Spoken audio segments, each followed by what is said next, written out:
and I welcome you all to this session. This is the first session of finance as far as the RBI Grade B exam is concerned, and the phase 2 of it, okay, the FM paper in the phase 2 of it, okay. Yes, so I hope everything is fine on YouTube also. So you can just let me know in the chat box if things are fine. I can see here Anand, Kashish, Aditi, and even people on YouTube, you can tell me.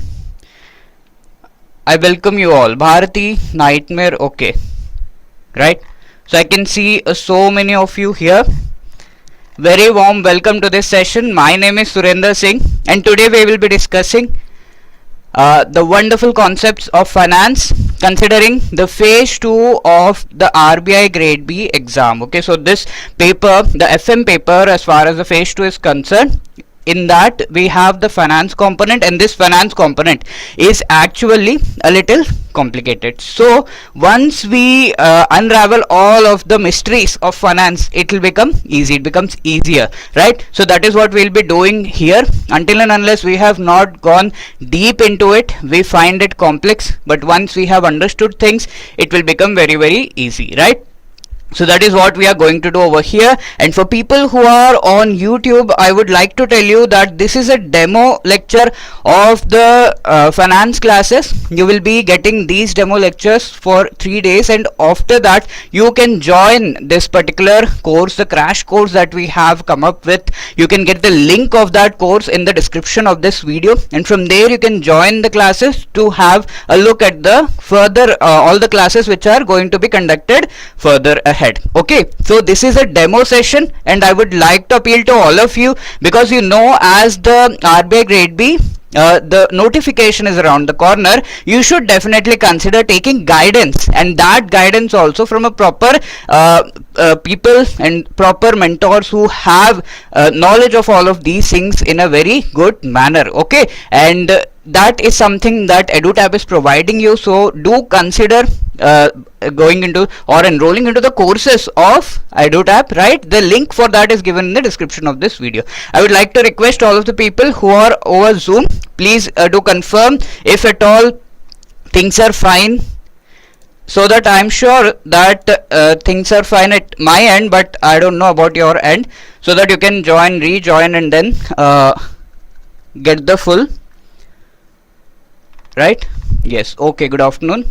Very warm welcome to this session once again. Let me share my screen and we will quickly begin this session. Here we will be discussing the first few topics of finance, but before that we should know what is the relevance of these classes that are being conducted over here, right? I would like to repeat for people who are over YouTube that this is a demo session, right? You can join the course and be part of the further sessions. You will have 2 more demo sessions of the finance right at the same time, 12 p.m. right? And you can watch them. You can just have a look whether I'm explaining properly or able to understand, is everything understood to you properly or not, and then be part of this particular course. Okay, but that is the thing. And let us begin with this, the first class with respect to finance. Here our agenda mainly is to get ourselves introduced to the Indian financial system, and also talk a few things related to the time value of money. Okay, so as we keep moving, the format of this particular session would be in a way that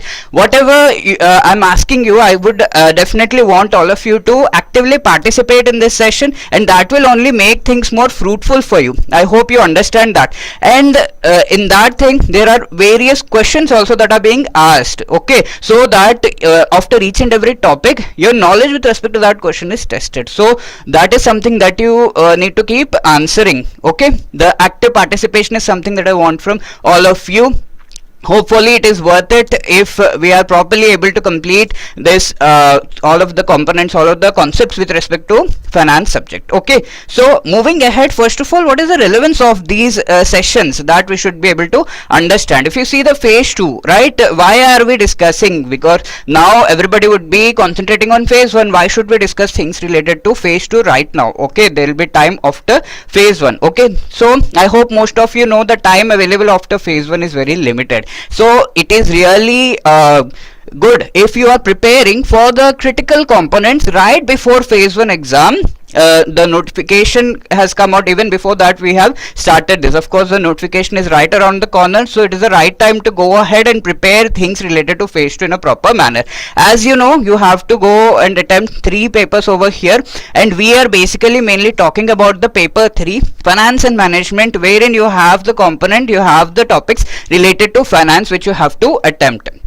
As you know, most of the questions here, right, they are both of objective as well as descriptive type. Okay, the official syllabus says 50%, 50%, but this might change. It is not a hard and fast rule, and the time that is available for you, suggestive, is 30 minutes you go for the objective, while the rest for the descriptive part. Total you have 120, which is around 2 hours, and marks in total are around 50 and 50, right? 50 for the finance part, and management part is 50, like that. So finance becomes slightly, I would say, for many people have this fear that I am not from the background of finance. Would I be able to go ahead with this particular subject? Would I be able to understand the concepts, all of these things? Okay, so here we will see that all of these are doable, right? Even if you do not have a background, you can do that. Okay, before moving into that, let us just have a look at the cutoff. What has been the cutoff as far as the phase 2 as well as the overall cutoff is concerned? Okay, so that we are sure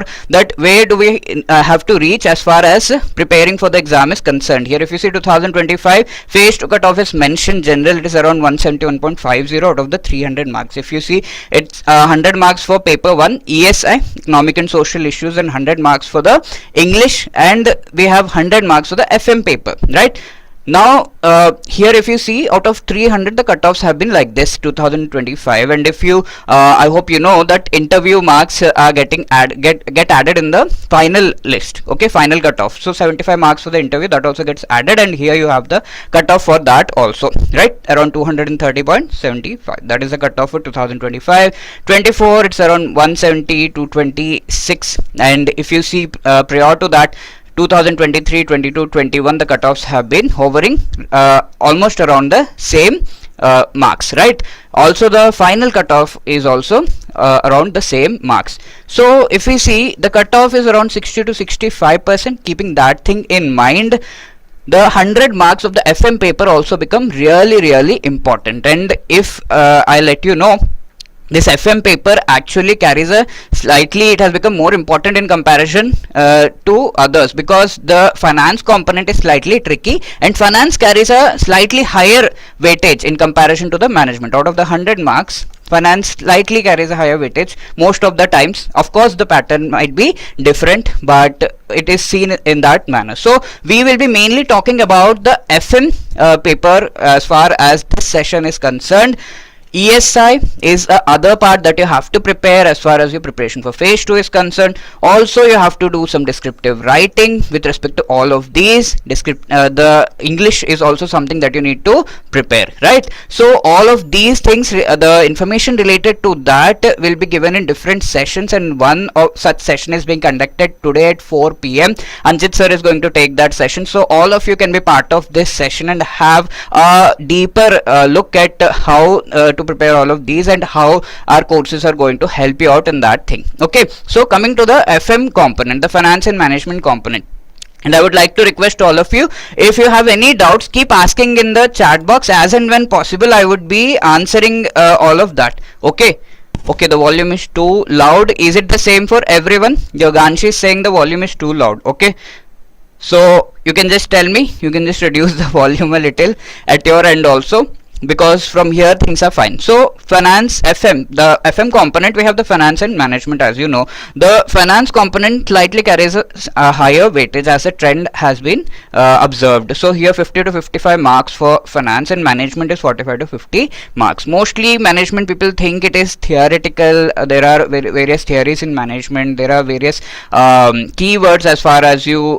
can consider the management part, and it is mostly doable. But the finance part is something that people are afraid of. Okay, so I would like to tell you that even if you do not have a finance background, even if you haven't read things previously, we will try to build things from the very basic in these classes, so that you're really confident as a particular concept is completed, and then you are able to answer the questions. We'll see the exact previous year questions which have come in the exam, okay, wherever possible the descriptive type also, and apart from that the objective type definitely. Okay, so you will be confident, right? I have studied this particular topic and now I am able to answer this previous year question. So that is what is required as far as particular course or guidance is concerned. Okay, so all of that will be given to you, and at any point you have any doubt, you can keep asking. So a person who is not from the finance background need not worry a bit. Okay, you can be part of these sessions, you can be part of these courses for sure, and be very confident by the end. Okay,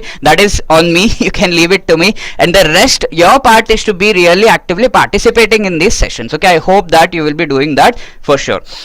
The other thing is that, can I compete with the people who have a finance background? It is for sure that you can compete, because even if a person has a finance background, they might have a slight advantage, but they do have to prepare orienting themselves to the RBI FM paper, the finance part. Okay, so that part we will be doing over here, and of course everything is being taught from the basics, so you will be able to compete with them. Now coming to the syllabus of this paper 3, and mainly talking about the finance part of the syllabus, we have various aspects to discuss. The first one, if you see here, is the financial system. Okay, the entire setup of the financial system basically in India, we will be talking about that. You can see the topics here: the financial institutions and structure, Reserve Bank of India, banking system in India, and you also have, as you know, there are two parts in everything that we discuss, and as far as finance is concerned, you have two parts. What are the two parts? One is the static part and the other is the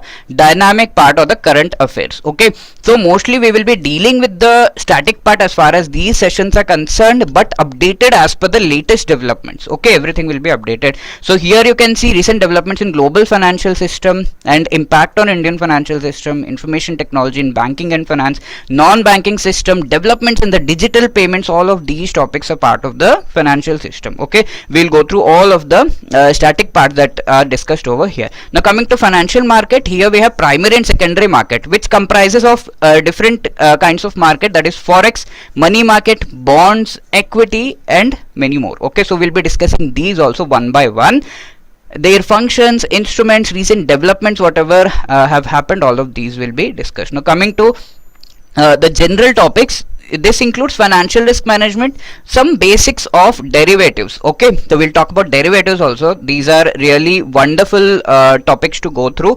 Apart from that, global financial market, international banking, financial inclusion, alternative sources of finance, corporate governance in banking, union budget, all of these are there. You also have some part of accounting over here. Okay, so you can see basics of accounting and financial statements, balance sheet, profit and loss, cash flow statement, ratio analysis. All of these topics are also part of a syllabus. Now coming to the last one, that is inflation. Okay, so we'll be talking about all of these things one by one. Okay, right, so I would say have patience, just stick to the format, keep answering, keep interacting, and that would help in properly you all properly being able to understand all the things. Okay, so here I can see there's a doubt, sir, as this it is a crash course, it will help for beginners also. Sir, if you can tell us something about preparing current affairs. Okay, okay, fine. So yes, as I told, I have already explained that it will help the beginners also. Balkrishna, I hope that part is clear, that it will help the beginners also. Even if you do not have a background, it will help. Apart from that, current affairs is something that you need to know a little deeply. Okay, so those classes are being conducted separately, and you can also view our YouTube sessions. Wonderful sessions are being taken. Okay, you know about Kritika ma'am, and everyone is taking the session, so you can go through that, and that would definitely help you out. Even the finance static part is really I would say the syllabus is huge, but we'll break it down and understand very properly. Okay, so that is what I can tell you. As far as current affairs is concerned, just link all of the current affairs with all the topics that I have shown you. If you talk about the finance current affairs, you can go through all of these topics. Once you have understood the static part, only then you will be able to identify, okay, this current affair is something that will be helpful for me. So that basic foundation is something that we are laying down over here. Okay, is that clear, Balkrishna? Okay, thank you. So as I said, static and current also have a weightage like 50% around like that. This is not a strict rule. I would like to emphasize again. Now here what is happening is the weightage keeps changing as the if you see the previous year question, the weightage keeps changing. So that is not a strict rule, but we can just have this thing in mind. Now coming to what are the most important chapters. Okay, why are you giving the most important chapters right at the beginning? Is that you have an idea of these chapters, at least you know the names, that whenever we go through these chapters, you are really alert about those. Okay, the first one is income statement, balance sheet and cash flow and ratios from your accounting part. Now primary and secondary market from the core finance, that we'll be discussing. Risk management, inflation, derivative, bonds, functions of RBI, fiscal policy, financial institutions. All of these are the some of the most important topics. Okay, so now you would be thinking, Are sir, why should I believe you? You're saying these are the most important topics. This is based upon the previous year questions. Okay, if you go and have a look at all of the previous year questions, then you will also come to the conclusion that these are the most important ones. Now what to do with these most important topics is that while preparing for these topics, you should be really careful, go deeper, understand everything properly. That doesn't mean you're going to ignore rest of the chapters. Okay, there are some questions that come from there also. So our goal, as you know, we have a cutoff here, so you have to maximize your score. So how are you going to maximize your score? That is by preparing all of the things in a proper manner. That is the reason we have started the finance classes right before the notification has come, right? So that is the thing. Yes, definitely I'll come to the descriptive answers part also. For now, let us just have a look at this question. So what are the kinds of questions that you see? You get 1 mark questions and also sometimes 2 mark questions. Some lengthy questions are also there. So of course it keeps changing. Sometimes these lengthy questions, paragraph based questions come, sometimes they do not. So for that, again I would say you need the basic you need to have the basic concepts very clear, and that is what we are doing over here as far as the finance part of the FM paper is concerned. Okay, here you have both kinds of questions, like objective, descriptive, both. You have 15 and 10 marker questions as far as the descriptive part is concerned. I hope you know the pattern, right? Here you can see there is one question from the topic of derivatives. Okay, if you see these descriptive questions, if you have the basic knowledge, okay, the way things are taught over here, you will be able to build the descriptive questions, and if something current is also asked, you will be able to collate that data once you have a proper knowledge of that. See the question over here, what are derivatives? Discuss the different types of derivatives, key market participants, significance and the risks associated with them. So do not worry, we will discuss each and everything in a proper manner. Sorry, so in that way these things will be covered and you will be really well prepared for the descriptive. So as you can see, it is from the basic concepts, and as we keep going we will also have a look at each and every part of this. Similarly, you have another question here, what is financial inclusion? What are the steps being taken by RBI for financial inclusion? So basic financial inclusion we will be studying, but what steps are being taken by RBI, that also we will see. But you can include some of the recent steps, and that will come from where? Who will tell me? Okay, some of the recent steps should also be included. So that will come from where? That will is that something wherein you yourself have to work? You can tell me in the chat box very quickly. Current affairs, obviously, isn't it? Yes, Meghmala, everybody's answer. Balkrishna, everybody's is right. So that part slightly you will have to work on that. All of the help is given as part of the course also. I would like to reiterate here, right? So this is how you will be preparing. Now there are some books that you can actually prepare from. You can see this is Indian economy and Indian financial system, right? This is by the Macmillan Education, and these books are prescribed for the by the IIBF. Okay, so you can go on Amazon and buy these books, right? I and IFS, it is called Indian Economy and Indian Financial System, Principles and Practices of Banking, and for the accounting part you can go for the Accounting and Financial Management for Bankers, right? You can go for the 2023 or the latest edition of this, right? These are the sources from where you can actually prepare for them if you're wanting to prepare yourself. Now coming to the current affair part, as some of you were asking, so there are some areas from which we have seen that current affairs are asked quite frequently. Okay, I would not go so deep into it, but just to give you an overview, I have come up with these things right here. Finance current affairs, if you see, you will have to go through the RBI notifications. Wonderful sessions are being conducted on YouTube, and also as part of your course you have all of this available. We have SEBI notifications section, some of them which are important are also discussed. News related to the Ministry of Finance should also be seen. Finance news related to phase 2 topics. You have the list of topics that I showed you. Okay, the syllabus was shown to you. So news and current affairs related to that you will have to keep picking. Of course, for that you need to be able to differentiate things,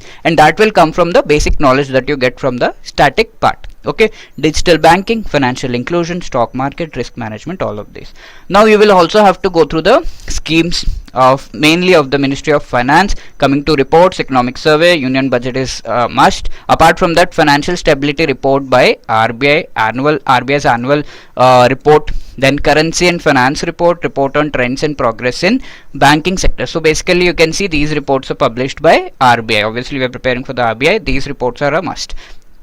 Coming to the descriptive part, you should be well versed with the editorials that you can see on Live Mint and Economic Times papers, which are relevant as far as the syllabus is concerned. Always link things, current affairs, with the syllabus. Of course, that part has been done for you, but still for the descriptive a little work has to be done by you also personally, right? And reports are the same as we have already discussed. Okay, now coming to the part where we are going to begin our discussion, and we before that I would also like to tell you that in this course the entire syllabus that we have seen has been broken down and properly into chapters. These things are being taught to you. Okay, if you see over here, we will be first starting with getting ourselves introduced to the Indian financial system, what this Indian financial system is all about. Then talk about what is time value of money. Okay, now I am moving into the core finance, and I hope you have been following things till now. Yes, do we have to purchase all 3 books? I already have these. Okay, so not required to purchase. If you're part of the course, everything is provided to you. If not, you can go for the books and purchase them and prepare from there. It is like if you're preparing on your own what to do. So those are the books. But of course, you're part of the course, and people who are watching on YouTube, if they do have a choice, and that is what I was helping you with. Okay, I would say not required to purchase the books, but if you are like I want to spend the time in watching the course and also purchase the books, do everything, so it is up to you. I would not recommend going for purchasing the books if you are part of the course. Okay, since you are definitely not required. Are books necessary? Yes, for covering the finance part I would say the course would be enough. Okay, no need to go for so many books. And 2024-25, so we will consider that report of new reports, whatever is the latest. Okay, whatever report is the latest, that you have to prepare and go, right? Whichever is latest. So everything as part of the current affairs is being provided, so you need not worry about that. And over YouTube also, Fruity, since how long? Okay, I have been teaching since 8 to 9 years, and last 4 to 5 years I have been teaching economics and finance. Okay, so you can rely on me, and as we move ahead you can also tell me how are you able to understand things or not. Okay, so yes, I would like to keep building trust slowly, right? So let's enjoy the journey, not hurry up with this. Yes, yeah. Okay, so here we have second chapter that is divided into 2 parts, I would say. Time value of money, then bond market. Okay, wonderful chapters, really practical ones. If you are able to understand this, you can also go for going for proper coming up with proper investment decisions also. Okay, then basics of derivatives, where we'll be talking about forwards, futures and swaps. Derivatives, again we'll be talking about options in the next part. Then we'll talk about the primary and secondary market. This is split into 3 chapters for you: equity market, debt market, forex market, and there rest we also have the alternate sources of finance. So these are the basic financial system related topics that we will be having a look. Now coming to the topics which are related to the banking system mainly, so these are also discussed here. You can see banking system in India, structure and development, RBI and its functions, financial institutions, then non-banking system. You can see all of the topics that we saw there are covered as part of the different chapters over here.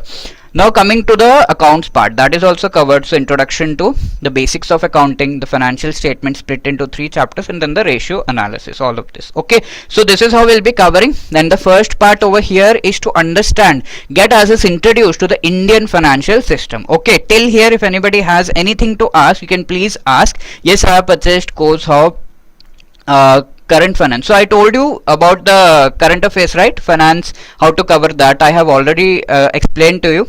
I hope that is clear, Akash. Priyanshu is asking any alternative of newspaper rating. See, some things do not have alternatives. There's no alternative of brushing your teeth, isn't it? So you definitely have to go for that. Newspaper is like that. Of course, you can rely on the current affair magazines, right? They we do vouch for the current affair magazines at EduTap also. You can go for that. If you're like, I like the current affair magazine of this particular institute, you can go for that also. You will have to do some buying, and wherever you connect with, you can go for that. I'm not saying just go for EduTap, but yeah, you think for what do you need to go. Presently, I would say rely more on the current affair magazines than going so deeply into the newspaper. But yeah, you have to prepare from the newspaper as far as the descriptive is concerned. Okay. Segregate newspaper stuff because so many editorials. Yes, wonderful question Balkrishna is asking, and Skrit is asking this lecture. Reading materials by EduTap is enough. Yeah. I would say these are so comprehensive that you might not require more than this. Current affairs, static part, everything is being discussed. So Sukrit, rest assured. Sunil is saying, sir, should I be making notes for? No, you need not make the notes for revision. See, for all of this, the PPTs are prepared in a wonderful manner. Also, you have the notes already provided. Okay, so if you are a person who has this habit of preparing notes while watching a session, definitely do it. But other than that, not required. The notes is already provided in your course. My question is how we can segregate. Wonderful question by Balkrishna. So I would like to say that this static part, when you go deep into the static part, then only you will be able to understand what is the background of a particular current affair. Now you might not be able to relate specifically finance current affairs. You might not be able to relate with that. Once you know what is bonds, once you know what is shares or equity, debt, only then you will be able to relate with the current affairs, isn't it? So the static part, understanding the static part is the most important, and then only you will be able to segregate. You yourself will be magically able to segregate. Many people must have given the exam already, they know it, right? You can tell me in the chat box. Many of you know how to segregate things. So the learning of the static part is something that will help you in segregating things and coming up with the most relevant current affairs that you will have to prepare. If we are talking about the newspaper, you going for the most relevant editorials. Okay, now let us quickly begin, right? Introduction to the Indian financial system. If I just ask you about Indian financial system, what would you do you have any idea what is a financial system? For that sake, okay, you can tell me in the chat box. Okay, Aurora, balle, okay. Why are you doing balle? You can tell me, and even people on YouTube also can tell me what do you think is a financial system? Just a basic idea that you can give me, right? Before beginning, I would like to tell you that of course all of these classes are really important from the exam point of view for the phase 2 FM paper. But apart from that, these once you go through these classes, you will get a very good nag of the financial system, and that will help you in coming up with the proper financial decisions. Okay, so I have taught finance previously also. People were like, sir, now we can decide where to invest. Okay, that is one very big question in the mind. So this has a general I would say correlation also. Okay, so a general application of this classes. So network of financial institutions, wonderful. Pragati is saying wonderful. Satirth is saying financial markets, instruments, agglomeration. Okay, good, that's also right. Way different finance institutions manage countries' money. Wonderful. Banking, investments, financial services. Harshal is saying.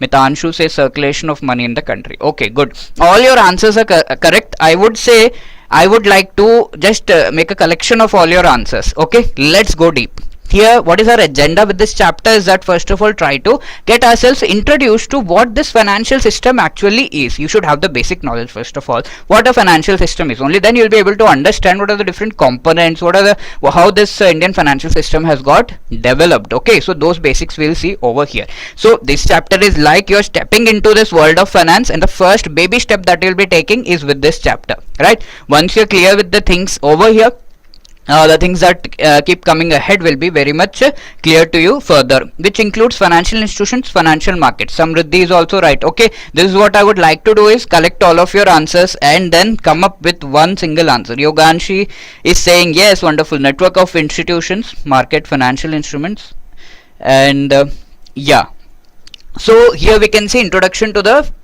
financial system is the first part, get introduced, then see the characteristics on that basis, then go for role and importance of the financial system. Okay, once you want to know a person, what would you do? First of all, you'll just ask the name, then you will try to find out, okay, what are the different aspects related to them, what do they like, they don't, all of those things. Okay, then that is the characteristic part, and then move ahead and see how nicely those people are contributing in the society, at their home, different ways. So that is the role and importance. In the same way, we'll try to understand this person called financial system by going step by step. Then the fourth part would be to get a difference, understand the difference between financial system and the financial markets. Many a times we get confused with these two terms and we start using them interchangeably. Okay, that might be correct and it is also incorrect. Okay, so we'll see how. Apart from that, Indian financial markets is the last one, very short topic. So let us start our introduction to this particular topic. So here we have a wonderful person called Professor Vinay. So this Professor Vinay knows a whole lot about finance. So let's see what how is he going to help us with the discussion on the different concepts of finance. Professor Vinay has certain students also. Okay, one of them is Neil. Neil actually is always focused on having nil doubts. Okay, nil doubts in the sense having total clarity on things. So let us see. Neil here wants to invest somewhere. Okay, think yourself, you are also wanting to invest somewhere. Okay, so what would you do? So Neil is trying to invest in shares. Or so directly you are coming up with the difficult concepts. Do not worry, we will discuss what shares mean. We will also discuss what are the different avenues into which investments can be done. But we have started our journey here. Money starts moving from one place to another, okay, in the financial system. This is something that basically in the beginning we can understand. So Neil wants to invest, he chooses to invest in shares. Okay, and many of you might also be having the knowledge of investing in the shares. So you can tell me, how are you going to do that? Okay, do you have the understanding? How will you be doing this, investing in shares? Okay, slight knowledge many of you might be having. Will you be able to do it directly on your own, or would you need some or the other entity, person to help you out in this particular task? Okay, for that sake, shares is actually something wherein you can invest in a particular company. Okay, you can give some money to a company so that they can grow their business. A basic thing that we need to understand this concept. First of all, here we are just discussing that. Yeah, think you are investing some money. So how are you going to do that? No idea about it. Okay, no problem. Broker is needed. Most of you are saying yes. Via mutual funds also you can invest. So there are various ways. One thing that I want you all to keep in mind is that you cannot do it on your own. Considering the today's time, you cannot invest on your own if you are talking about shares. Okay, I would just request if you could just mute, right, everybody. So you cannot invest on your own.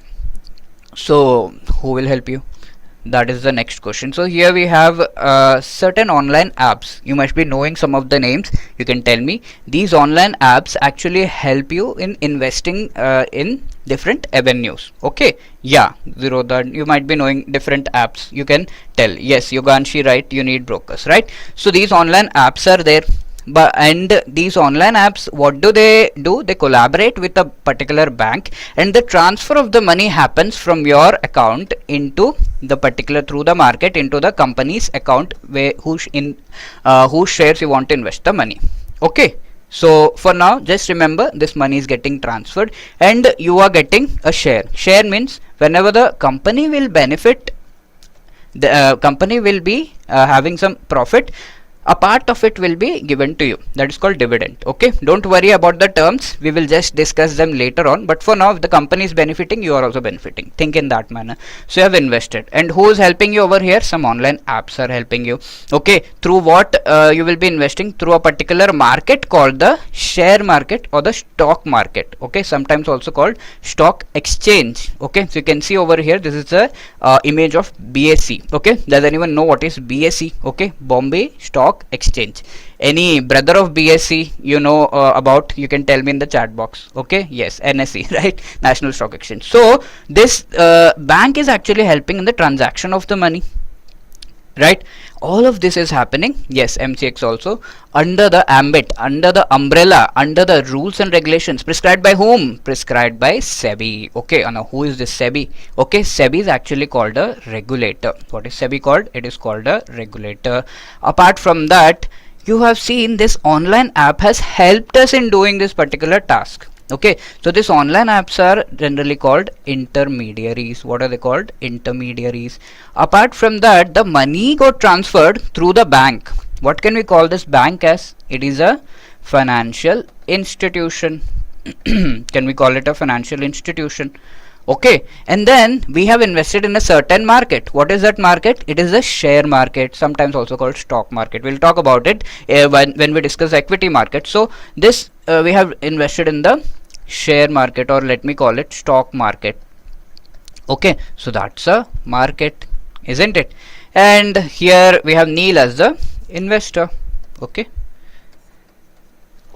so this actually we can say in a way summarizes things that we need to discuss as far as a financial system is concerned. I hope the example is understood. Neil wants to invest, online app helped through the market, which is called stock market, bank helped in transaction. All of this happened under the ambit, under the umbrella of the rules and regulations given by whom? SEBI. Okay, SEBI is the regulator. Is that clear? So in that way we are actually performing this task of investing. Now summarizing all of that, what can we say a financial system is all about? Okay, yeah, we will see all the differences. Stocks and shares, generally stocks are high amount of investment done and shares are small amount of investment. We'll see that when we discuss in equity market. I'm just giving you some terms so that you remember, and when we discuss that particular chapter, just hold on, sabar karo. Okay, I would say we'll discuss all of these terms in detail, don't worry. Okay, the banks are known as merchant bankers. Okay, we'll discuss that merchant banker part also, but for now bank here is known as a financial institution. You can just call it a financial institution. Okay, yes, stock exchange where the transaction of money happens. Yes, wonderful, all of your answers are wonderfully correct. Yes, collection of shares is stocks. Wonderful, Madhav's answer is also right. So can we summarize that financial system is actually a network of financial institutions? What all did we see in the previous example? We saw financial institutions, we saw financial markets, we saw instruments. Okay, we forgot this. What is this share actually called? Where do you want, where are you investing in shares?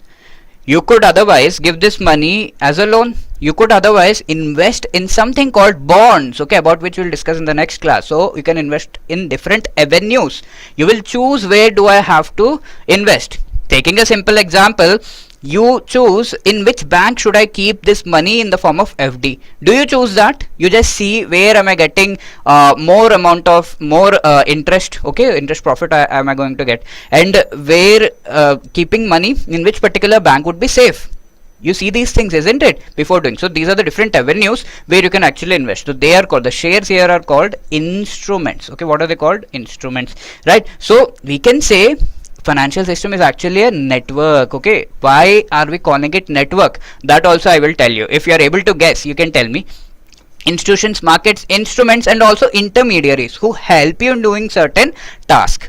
And what is the entire task that is being done by the financial system? It is the flow of funds that is being taken care of, isn't it?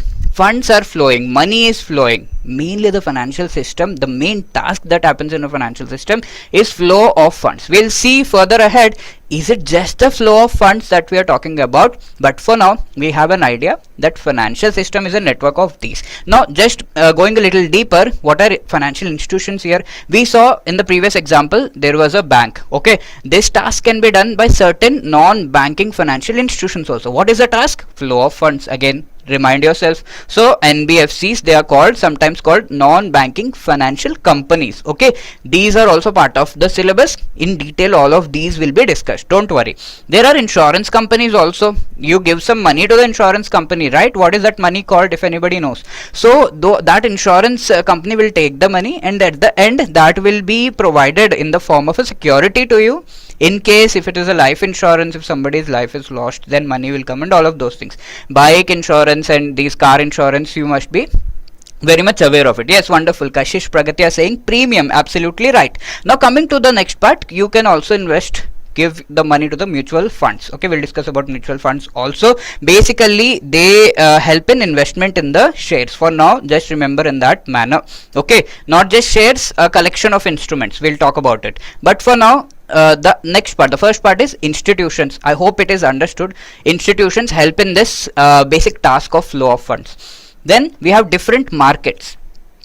Like if you see, each and every person sitting here might be having different personality features, isn't it? Someone might be really jolly, someone might be really serious person, but really good at heart. You know about that. So in the same way, we have different markets. These are like different options with different features. We'll talk about each of these markets as we move ahead. But for now, these markets help us in moving these funds. Okay, and each market has its own features. Like stock exchanges, here what happens is the investment goes into shares and stocks, and this investment is called equity. Okay, we'll talk about that. Bond markets is slightly different. When we talk about bonds, the things will be clear for you further. Then we also have the money market. Okay, money market wherein the funds are moving, having a tenure less than or equal to 1 year. Okay, money market it is called. We also have capital market for that sake.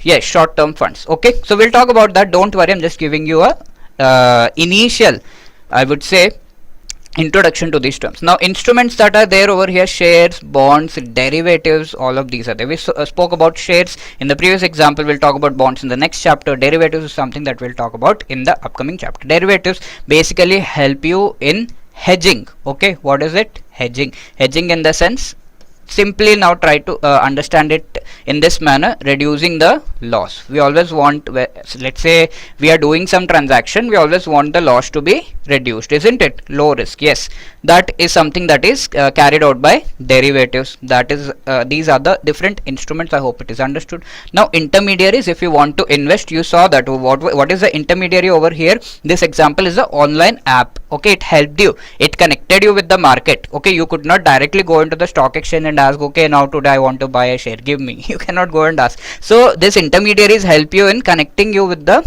market. You might not be having the knowledge of the market also, so these intermediaries help you in having a connection, getting the knowledge. Yeah, brokers. We also have LIC agents. Okay, this is something that you can very much relate with, I hope. LIC is the life insurance corporation. They give this life insurance.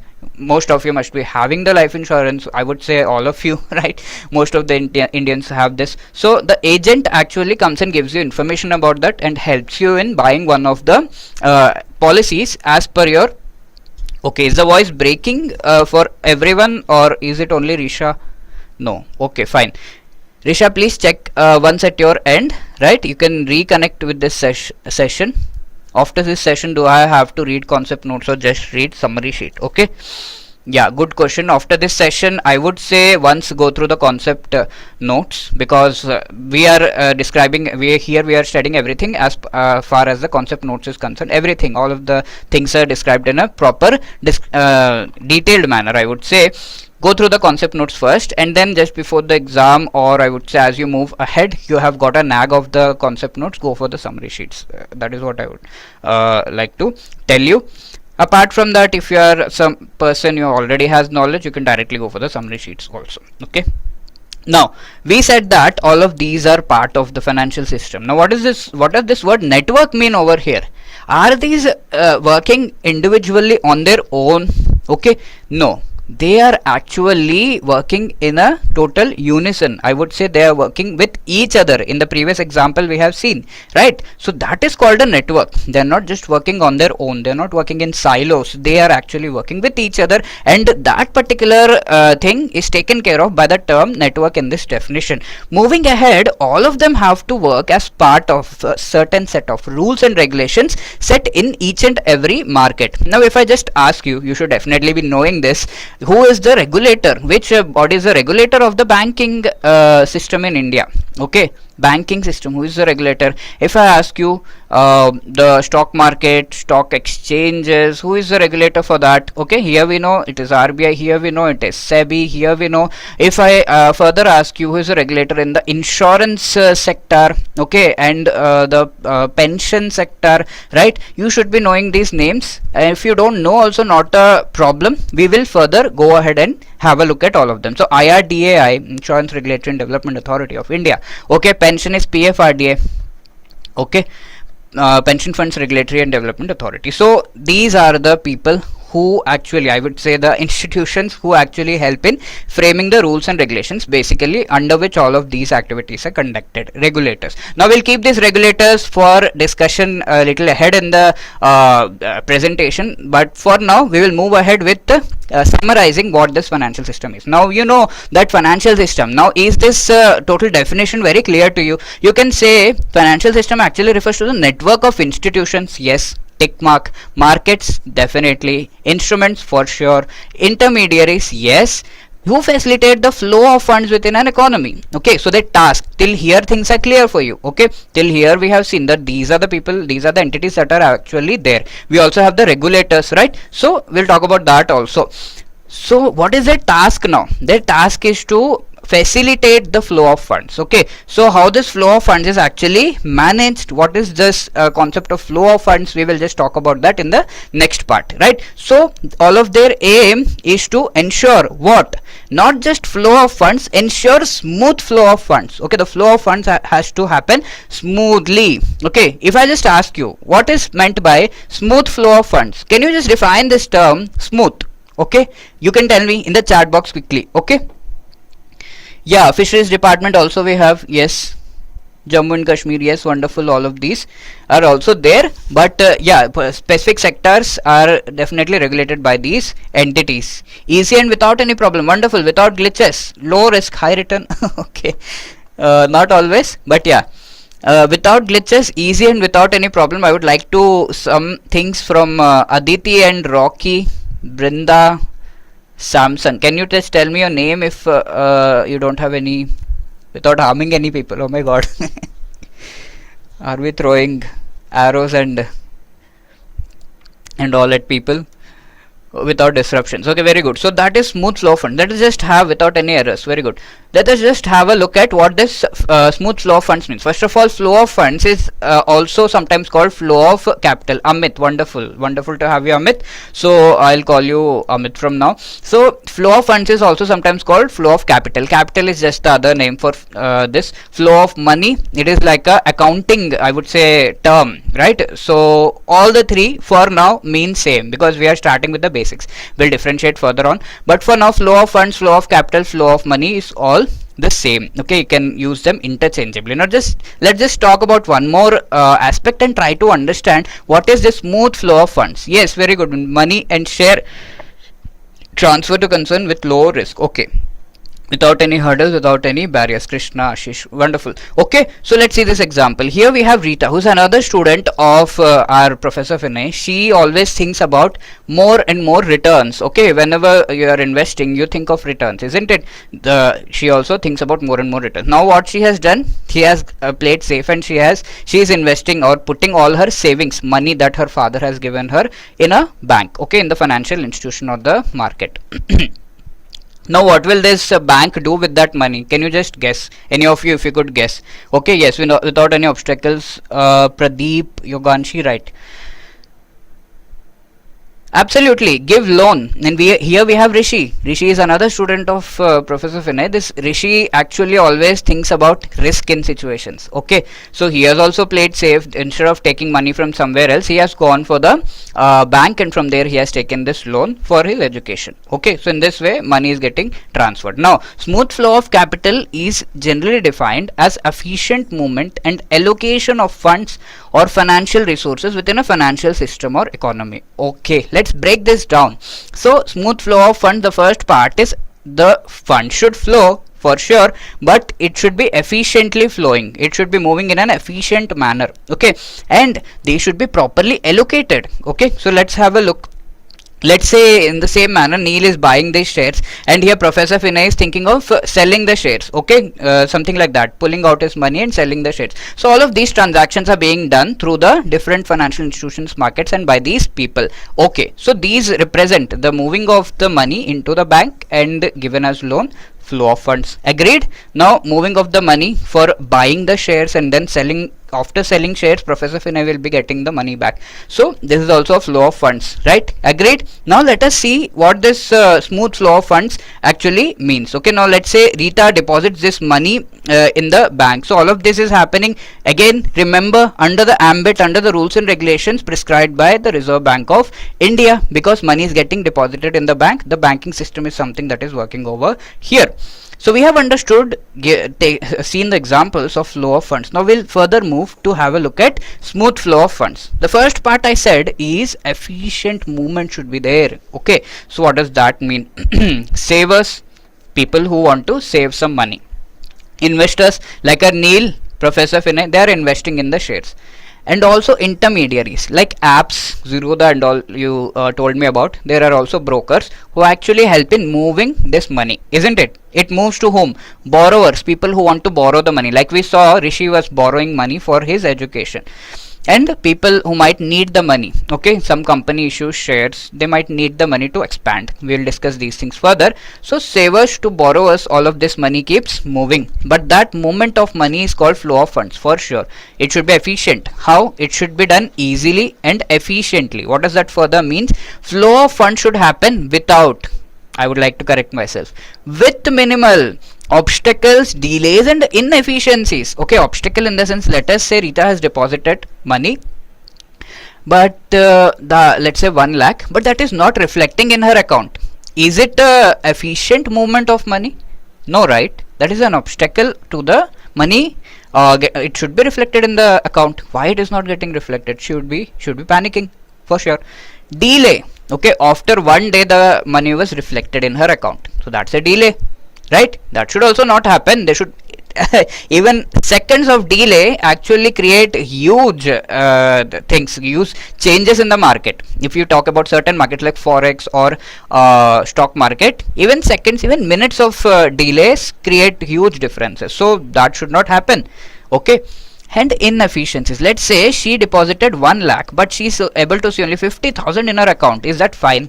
Okay, will it be fine for you if you do that? Absolutely not, isn't it? So that should not happen. So these are the obstacles, delays and inefficiencies that might be there.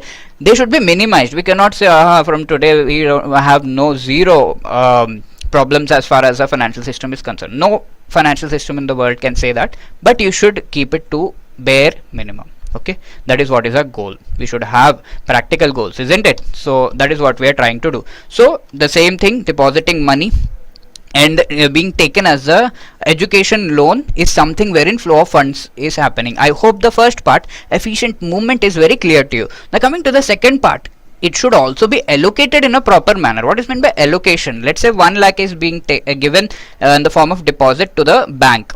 Now Rishi takes a loan and he takes a loan of, let's say, 80,000, something like that. So this money is being allocated in a proper manner. Can we say that? Money taken as deposit and then given to someone who would actually need that money. Okay, Rita might not know Rishi personally, that might not know that Rishi actually needs money, but bank knows both of them. So bank actually helps in forming a bridge in between both of them, isn't it? And this money is getting allocated in a proper manner. Okay, do you get it? Are you able to understand the two aspects of smooth flow of funds? Efficient movement and also allocation of the funds has to happen in a proper manner within a particular financial system or economy. Okay, are the two parts clear to you? What is a financial system basically and what is meant by the term flow of funds? Clear, right? Now moving ahead, we can summarize things and say there are different components of the Indian, or for that sake any financial system. Right? Component 1 is the financial institutions that we have: banks, NBFCs, insurance companies, mutual funds. We have discussed at length about them. Also the financial markets like stock exchanges, bond market, money market. Spoke about them also. Now we have to come to the third part over here. Now all of this has to happen within the ambit, within the umbrella, within the rules, regulations set by certain organizations, okay, certain institutions, isn't it? So what are they called? They are called regulatory bodies or government policies, right? So regulatory bodies, like if I give you an example, you must be knowing that RBI comes up with certain notifications, regulations, which you have to study for the RBI exam. You know it better than anybody else. So this is something that you can say the regulatory bodies do. They come up with rules and regulations. And who has established this RBI? Do you know in which year the RBI Act actually came up? Does anyone know about it? Okay, in which year? Is it after independence, before independence? Okay, you should know this. If you're preparing for the RBI exam, please by heart this year. The act came in 1934. RBI was established in 1935. It became, it was nationalized in which year? Can anyone tell me? Nationalized in which year? Yes, 1949. Act came in 1950. Okay, like that. So anyway, 1949-50 and 1934 the act came. 35 RBI came into being. It was a private entity at that time, private company. You should know these things, basic things. Anyway, so when we are talking about an act, we are saying that act has been given by the government itself. Okay, Parliament passes the act and then the RBI is established, isn't it? Very good. 5 crore paid up capital. Wonderful. Krishna knows everything. So I'm not going deep into it. You'll learn in your RBI chapter, but for now giving you a basic understanding that these regulatory bodies are also established by the government. Okay, Parliament, the act comes and then the particular institution is established. So it is based on the government and policy. Government also comes up with its own rules. Okay, these are in we would say complementary to each other. Whatever regulations, rules are given out by the regulatory bodies and the government policies, all of these are complementary to each other. Complementary, I hope you know, they actually are not going against each other, but they are helping in the implementation of the various clauses of each other. Okay, within themselves. So we'll be basically more talking about the regulatory bodies over here. I hope you know the basis. Okay, the structure. The regulatory bodies have been formed by the government, and then regulatory bodies, what do they do now? Okay, taking an example of RBI, we can compare these regulatory bodies, okay, to a particular fascinating entities that we know. So first of all, trying to have a look at the definition. Regulatory bodies, who are these regulatory bodies? Like central bank in India, RBI. Securities regulator in India, SEBI.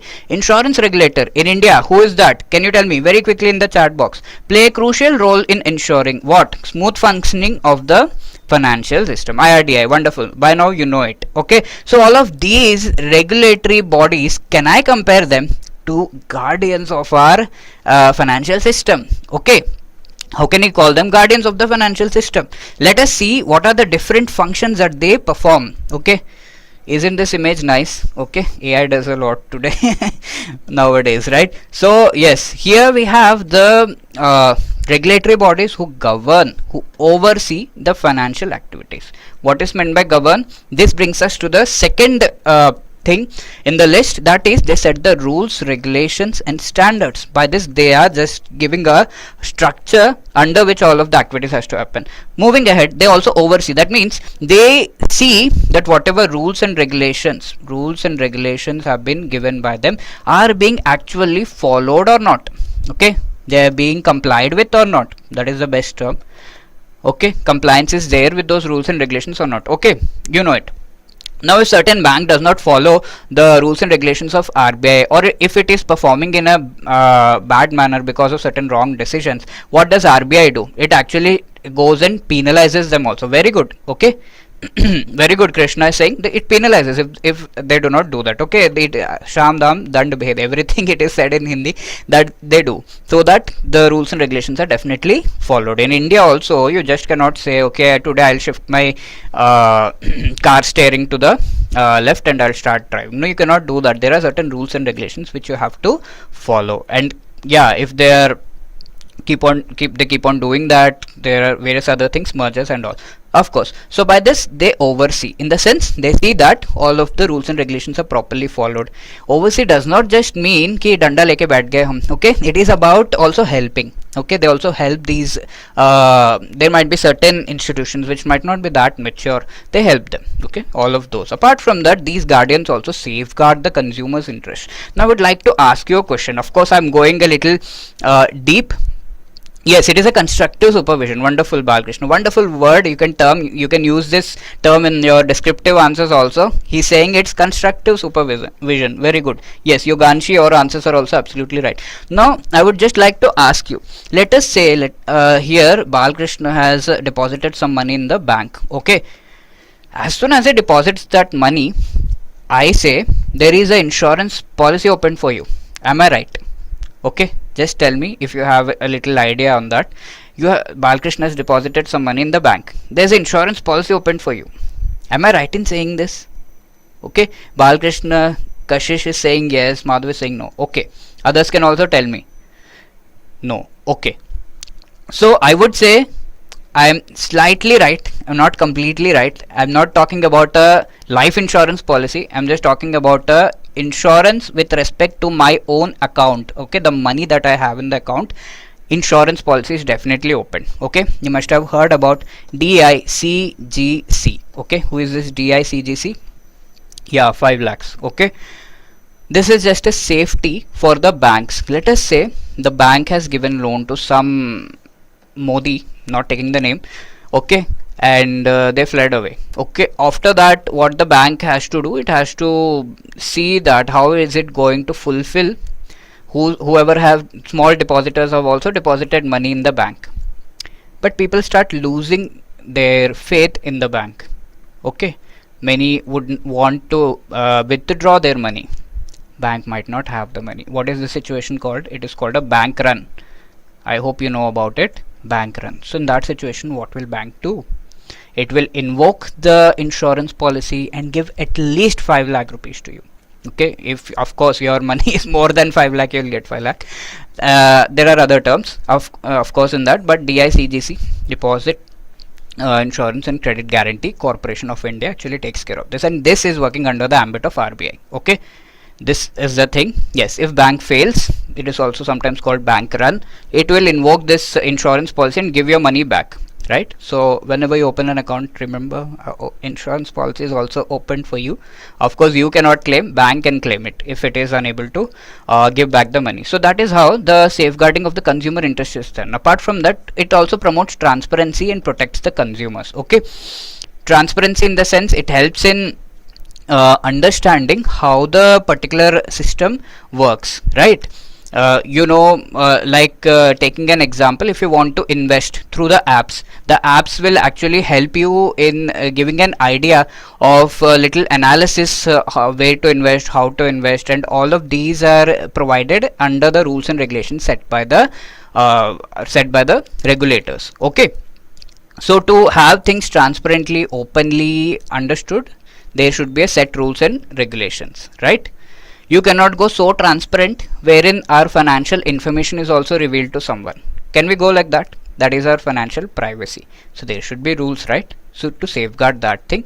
So this is what we are talking about, and protect consumers, that we have already seen. These are the 4 major things I would say how these guardians, the superheroes, are actually taking care that the financial system works in a robust manner. Okay, I hope those things are clear. Here we have understood where the introduction takes time, but once we move ahead, you'll be able to relate with each and everything that we are discussing as we go ahead. We have discussed what? Definition of the financial system. Can you just think what all are the components in the financial system? So financial system is actually a network of what? Can you just tell me in the chat box? Let's see who remembers all of them. After the live session, could you take a concept check test? Don't worry, Krishna, everything is taken care of in this session. You will get a check after every topic, right? Don't worry about it. Yeah, transparency is to understand how the system is working and openly see. I would like to give an example. Like, you have to give your financial information. Let's say you want to do a transaction. You have to give your financial information. What information do you have to give? Mitanshu, you can tell me. What information do you have to give, Mitanshu, to do any financial information? You need to give the account number, and then IFSC code, let's say it is. Will you also give the information of your online banking, the ID, the password, all of those things? Obviously not. So there are certain rules transparency in a limited manner. You have to give this information, share the information, and if it is happening under a set of rules and regulations, only then it will happen in a proper manner. You don't know until and unless RBI says do not share the OTP, we might not know that we should not share the OTP. Until and unless someone has said to you, you cannot do that, isn't it? So these rules set a framework within which we are openly discussing a few things and hiding a few things, keeping our privacy intact. Is that clear? Calculated transparency, I would say. Okay. So yeah, very good. So network of what? Institutions. Which institutions? Financial institutions, then instruments, then intermediaries, right? Yes, markets.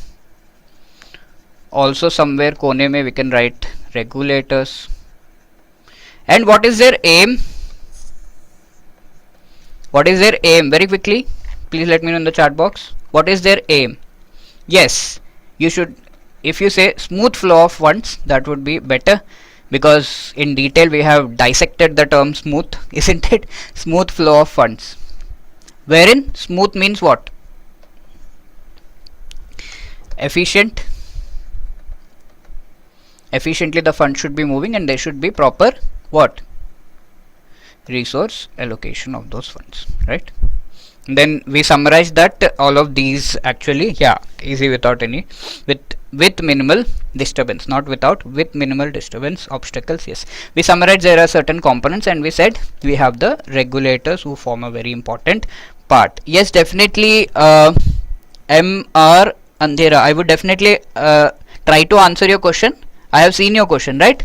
Let me just summarize. So yeah, these are the things that we need to basically understand. Now we will go and very quickly discuss. You have to answer the question. This is called the Lord Narasimha rapid fire round. So are you ready for questions on the part that we have discussed till now? And we will also have a leaderboard on this, right? Whoever answers first is going to get the point. It is for the people on YouTube and also people who are over here. Whatever we have discussed over here, very quick you will have to be, because in the RBI exam also you will have to be very quick. You have to do objective, you have to do descriptive. So you have to be very quick in all of these things. Your thinking has to be very quick. So this is a rapid fire round. Krishna, please answer. Here is your first question for everyone over YouTube and Zoom. Please answer it.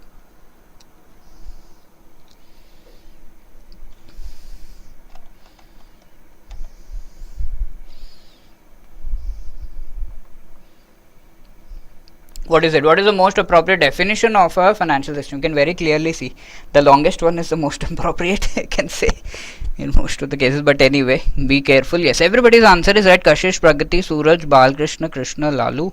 Everybody's answer is absolutely right. Okay. Lohita, correct. Yes, Yoganshi is also right.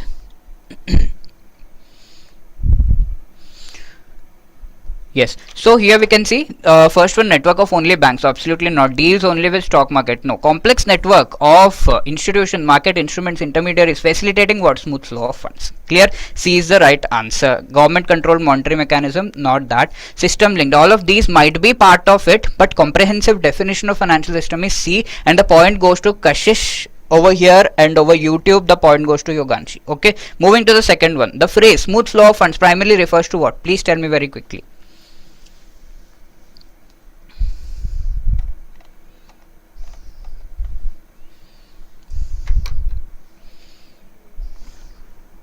Second question, YouTube.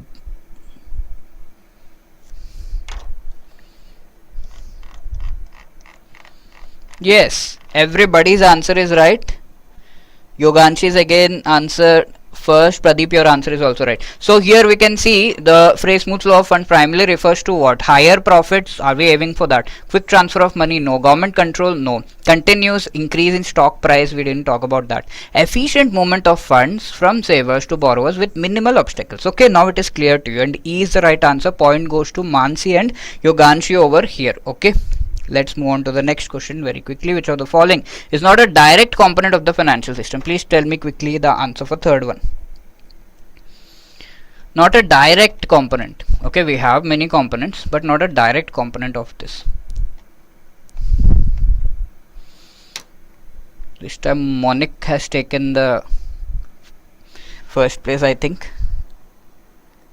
Okay, over YouTube Yoganshi is getting the point. Yes, so here you can see industrial protection units are not a direct component. Financial institution, market, regulatory bodies, government policies definitely, but not industrial protection units directly. Okay, so Monik Yadav is going to get the point for this, and everybody's answer is absolutely right. Fourth one.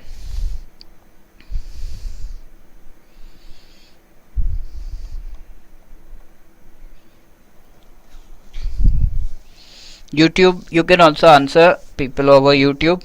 Only Yoganshi and Pradeep are answering. Others can also please answer. So, which of the following best describes financial institutions? Only regulate financial markets. Do they regulate? Connect savers and borrowers and provide financial services. Deal with international trade, stock exchanges, issue currency. Obviously, you can see these things are going so far away, the other options. Initially, it will be like that, but yeah, they connect savers and borrowers and provide the financial services. So, the point goes to Kashish for this particular answer. And here we have Yoganshi getting the point, very good. And the answer of Pradeep and Shrishti Sharma is also absolutely correct. Last one, what is the primary role of regulatory bodies?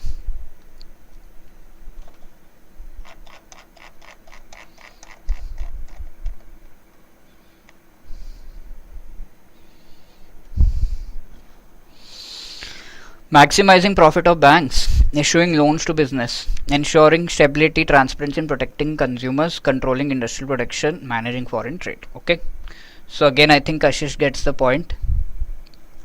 Kashish, you are very quick. क्या राज है?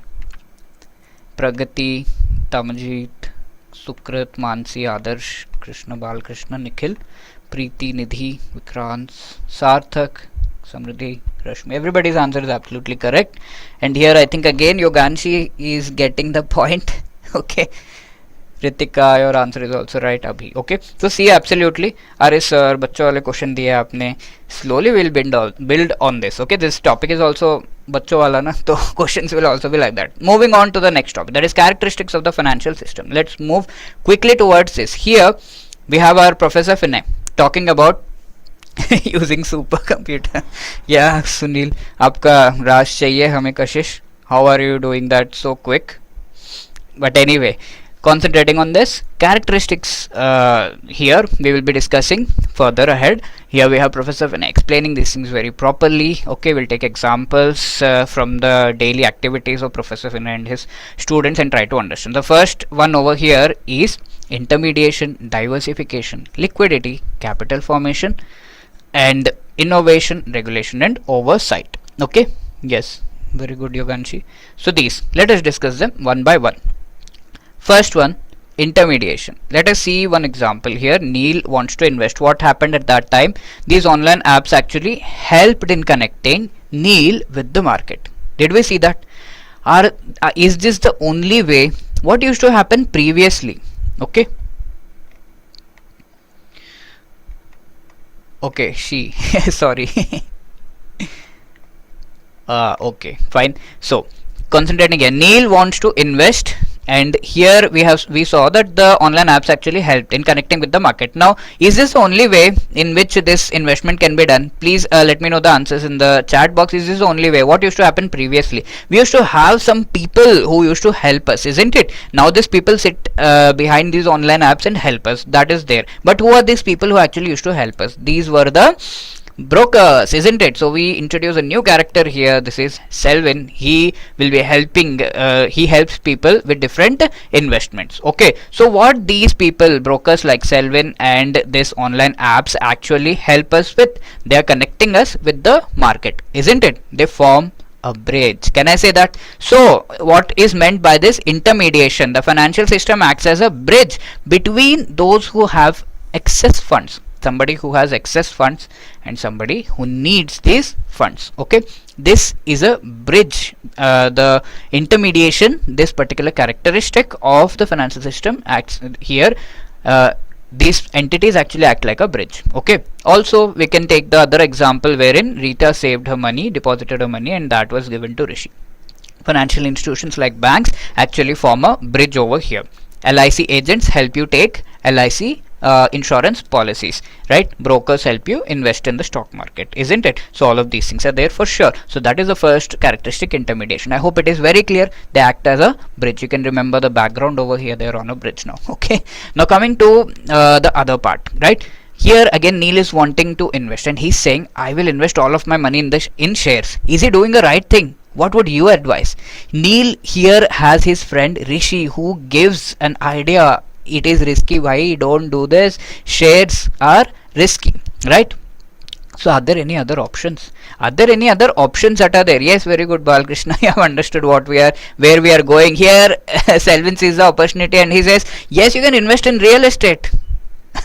That is much more risky. So of course we will think from here and invest, not listen to Selvin. So Professor Vinay here explains, investment must be spread across assets to reduce the risk. What does that mean? It means investments must be diversified. Okay, you should invest in different instruments. For example, let me just give you a proper, I'll take just 2 instruments and explain this thing. I would like to take that equity is like if you are investing in the shares. Okay, so what is the profit that you're going to get is very uncertain. If the company, see, just for now bear with me and try to remember this, that if the company profits on the shares, you will be getting profit. If the company is going for a loss, you are also going to bear that loss yourself, right? That is not the case. Let's say you have given loan to someone.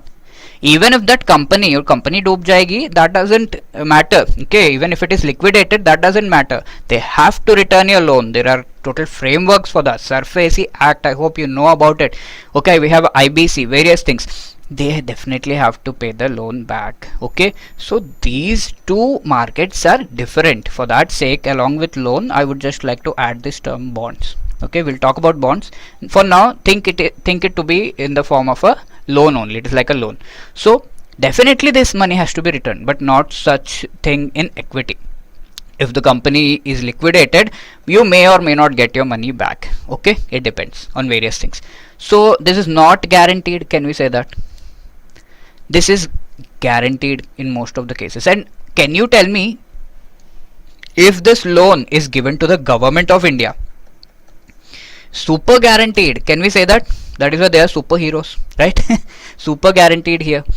So you should definitely, like Neil is saying, invest everything in shares. That is not a right thing to do, because he might lose all his money. He must be diversifying. Give some money as loan, invest in bonds, other instruments, isn't it? That is called diversification. What does diversification help us with? Reducing the risk. Okay, if at all one market is not working properly, you definitely get profit from the other market, right? In that way it will get balanced out, right? So those are the things. Now apart from this, we also have here Neil is as he wanted to invest in the shares, he could very quickly invest in the shares. Okay, how quickly these apps today help us in investing. So he is fascinated to have a look at his phone and say how quickly I could buy the shares, right? Rishi is also happy here, and Professor Vinay says I could sell them very quickly. So what is the thing that I'm talking about? What is the characteristic that I'm talking about over here about the financial market is that things happen quickly. Okay, this is for some of the financial markets, we cannot say for all.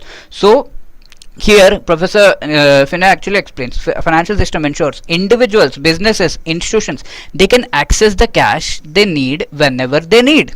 Okay, if you want some money, you can access it. If somebody wants to sell something, they can do that very easily. Yes, very good, treasury bills, Yogansha, absolutely right. Okay, so this particular characteristic of the financial system is called liquidity. Let's go near a lake and see, near a river and see what happens in the river. The money keeps the water keeps flowing, so money keeps flowing very quickly, and more so in the stock market. Okay, we in the beginning of the session we discussed about the Bombay Stock Exchange BSE and the National Stock Exchange NSE, isn't it? These here, the stock market, the funds keep flowing very quickly, daily basis, buying, selling, everything keeps happening. So these are the entities which very basically represent liquidity. Coming to the definition, financial system plays a crucial role in ensuring that individuals, businesses, institutions, they can access whatever money they need whenever they need. Now liquidity will be high. Let us say there is a market one, I'm not taking name, there is a market one, there are 1,000 people in this market. Okay, liquidity is basically easy, quick buying, selling of things, buying, selling, or giving loan, taking loan, easy and quick these things are happening. There's a market 1, there's another market 2, there are only 10 people. Where the liquidity will be more? Can you just tell me? M1 or M2? Can you just tell me very quickly where the liquidity will be more, where the movement of the money will be more frequent and easy? Okay, where the movement of different buying and selling, where will it happen more frequently and easily? Yes, the common sense says if we have more people means more options. If he is not agreeing, the other person will agree and they will buy the shares. The other person wants to sell. If he is not buying, the other person will buy. Okay, more the number of buyers, sellers, more the number of participants means more is the liquidity. Okay, we will please remember these basic concepts. Liquidity is related to these things happening in a quick and proper manner, also to the number of participants present. If the number of participants is more, liquidity is more. Please remember this, very handy. These will be very handy in when we go ahead. I will keep asking you these questions, please remember. Okay, where more people is there, obviously Himakshi is saying obviously there will have more liquid funds moving. Now Rita has deposited this money in the bank. Now she is really worried. What is the benefit? Always thinks about returns, isn't it? What is the benefit to the country? If I am depositing this money, how am I benefiting the country? So of course we need expert guidance here. Yes, very good, Balkrishna. So Professor Vinay explains that this money is channeled into investments, and those investments help in capital formation and also growth of our economy. Okay, what is this capital formation now? Okay, we have seen money moves, flow of funds, we have seen those. What is meant by capital formation? Let's see. So that is the question that Neil also has, we might be having. We'll have a look. So is capital formation conversion of savings into investments? Okay, somebody has saved this. Rita has saved her money and then that has been given to Rishi, we saw previously, as a loan. Okay, so is that capital formation? Okay, are we getting confused with flow of funds, the term flow of funds? We'll clarify both the things here. Okay, so basically just understand capital formation. Capital formation actually taking this money and investing in things which would give profit in future, build the economy, infrastructure, also help in the growth of the economy. Okay, a broader thing. That is what is capital formation. Savings into investments that contribute to expansion of the industries. You can see these are actually helping in the expansion of the industries, expanding the infrastructure, right? Productive capacities of the people is also increasing. Now we can see many people are investing their capital money in what? AI, isn't it? Why are they doing that? They are doing that so that they can actually increase the production capacity, isn't it? They actually want to do things faster, quicker, fire people. All of these things are happening. So yes, of course. So capital formation is this thing wherein we are investing it in productive ways, right? Now of course we also had this confusion, Rishi also has the confusion, that is it same as flow of funds? Let us try to have a look. Of course Professor Vinay will explain related to flow of fund, but they are not the same concept. How? Rita saves the money. See, very clearly understand this concept. She deposits some money in the bank. Okay, this money can go in two ways. Okay, the first one is Rishi taking the education loan, right? Fine, that is flow of funds. Second one is money going into infrastructure development. Okay, so of course capital formation is a part of flow of funds for sure, but it is just a part. Okay, we cannot say this money that has gone for the education loan, that is majorly a part of the capital formation. More related is if that money is actually helping in the development of the infrastructure, larger things, and helping in the economic growth, that would definitely form part of the capital formation. Of course there are various ifs and buts, but for now, just to differentiate, I hope you have understood that flow of funds is a broader concept. Funds can flow in different ways, for different things, but capital formation basically where the economy as a whole, or you can say larger profits are coming out. Okay, so in the same way, flow of funds, capital formation is just a part of flow of funds. Is that understood? Is it clear? You can just type why yes in the chat box. Yes, you can say creation of assets, major things. Okay, taking an example of Make in India. What is happening in Making in India?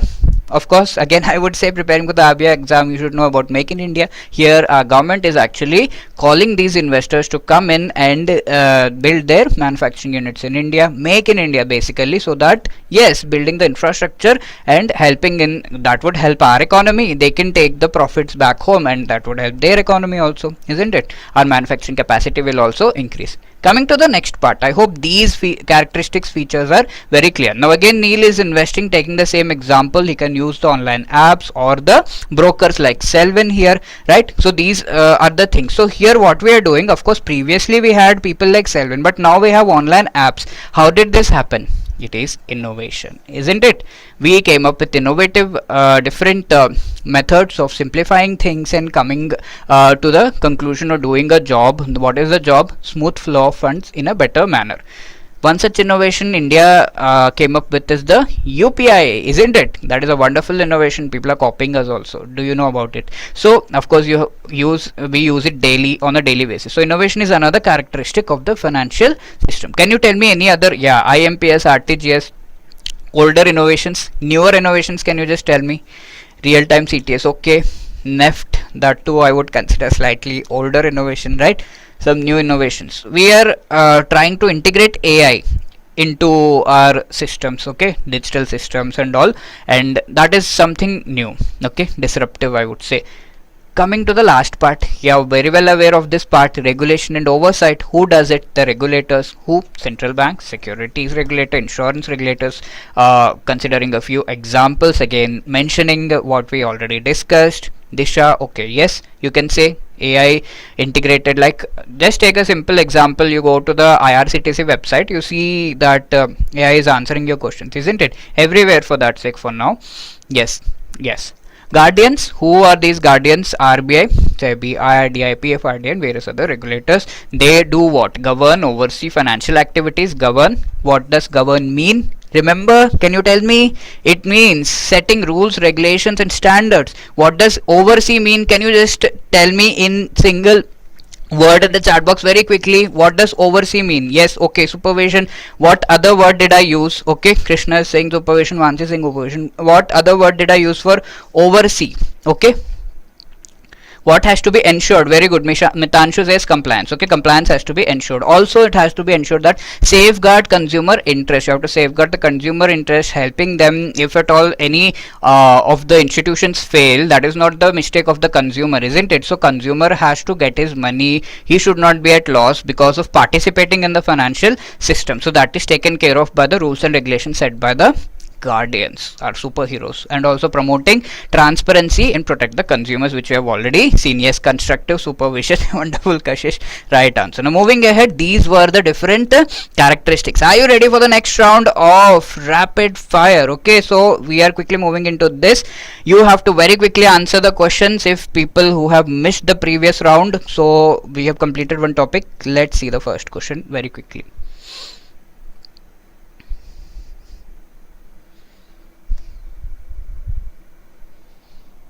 Yes, YouTube also, people there, you can answer the question very quickly here. Yes, some have answered B also, some have answered C. So intermediation in a financial system primarily involves what? Okay, when we are talking about financial system, we are not talking mainly about goods. Okay, we are talking about money being transferred. So direct lending by government might be a part, not entirely. Transfer of goods, we are not mainly talking about goods. Okay, goods get transferred. Our focus in financial system is transfer of money. Sorry, channeling funds from savers to borrowers. Definitely so, isn't it? Tax revenues, no. Okay, this is a easy one, and I think here the point goes to Balkrishna this time. Wonderful, Balkrishna. And over, yes, YouTube we have Yoganshi answering right, and Pradeep's answer is also right. Others can also please try. So here, this was the first one. Here, channeling funds from savers to borrowers is the main task, wherein we are talking about intermediation. Okay, moving the funds, properly allocating and acting as a bridge is something that we are talking about. Second, B is wrong because it is not about goods, mainly about money. Is that clear? Some of you have answered B, so you can tell me, is it clear now? Okay. Yes, very good. Everybody's answer is right. Here's the second one. Most diversified portfolio you have to choose.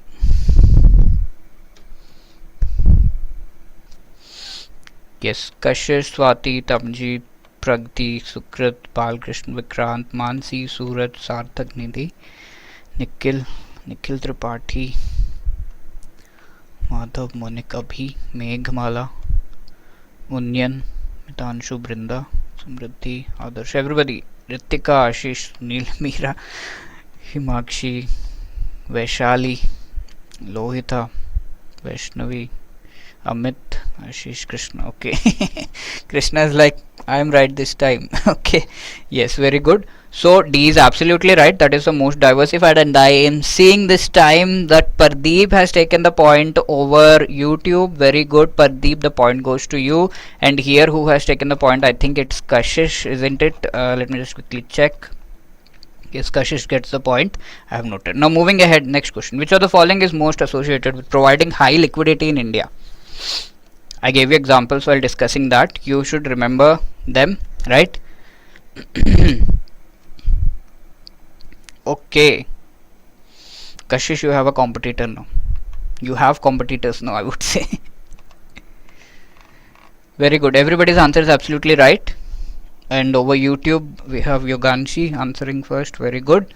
So, yes, here if you see, definitely C, okay, BSE, NSE. These are the some of the most liquid movement of money, right? Those were the things we had to discuss. Yes, yes, Lohita, Himakshi, absolutely right answer. So here we have completed characteristics. Now moving ahead, we'll be discussing the role and importance. From here the journey becomes easier and quick. Role and importance of financial system. What is the difference between financial system and financial market and Indian financial market? Very quickly. Okay. Explain the last question. Surely. Here if you see, what is the most institution most associated with the high liquidity. High liquidity in the sense the money keeps moving and buying selling happens on a very short basis, very quickly, very easily. Okay, so where does it happen? That is being asked over here. Insurance companies, no. Okay, one day they will pay the money, premium will come someday, and some other day the insurance policy will be claimed. These things take time, a whole lot of time. Real estate market also, it happens. But BSE and NSE, Bombay Stock Exchange and National Stock Exchange, these are utilized so as to have the exchange of funds with respect to shares and stocks. Okay, you must have heard shares and stocks are bought and sold within minutes and seconds also. Okay, so the funds are moving quickest where? In which of these is the question, Mansi? Okay, so pension funds, gold storage firms also do not cannot compete with BSE and NSE in this thing. Do you agree now? Is that clear to everyone?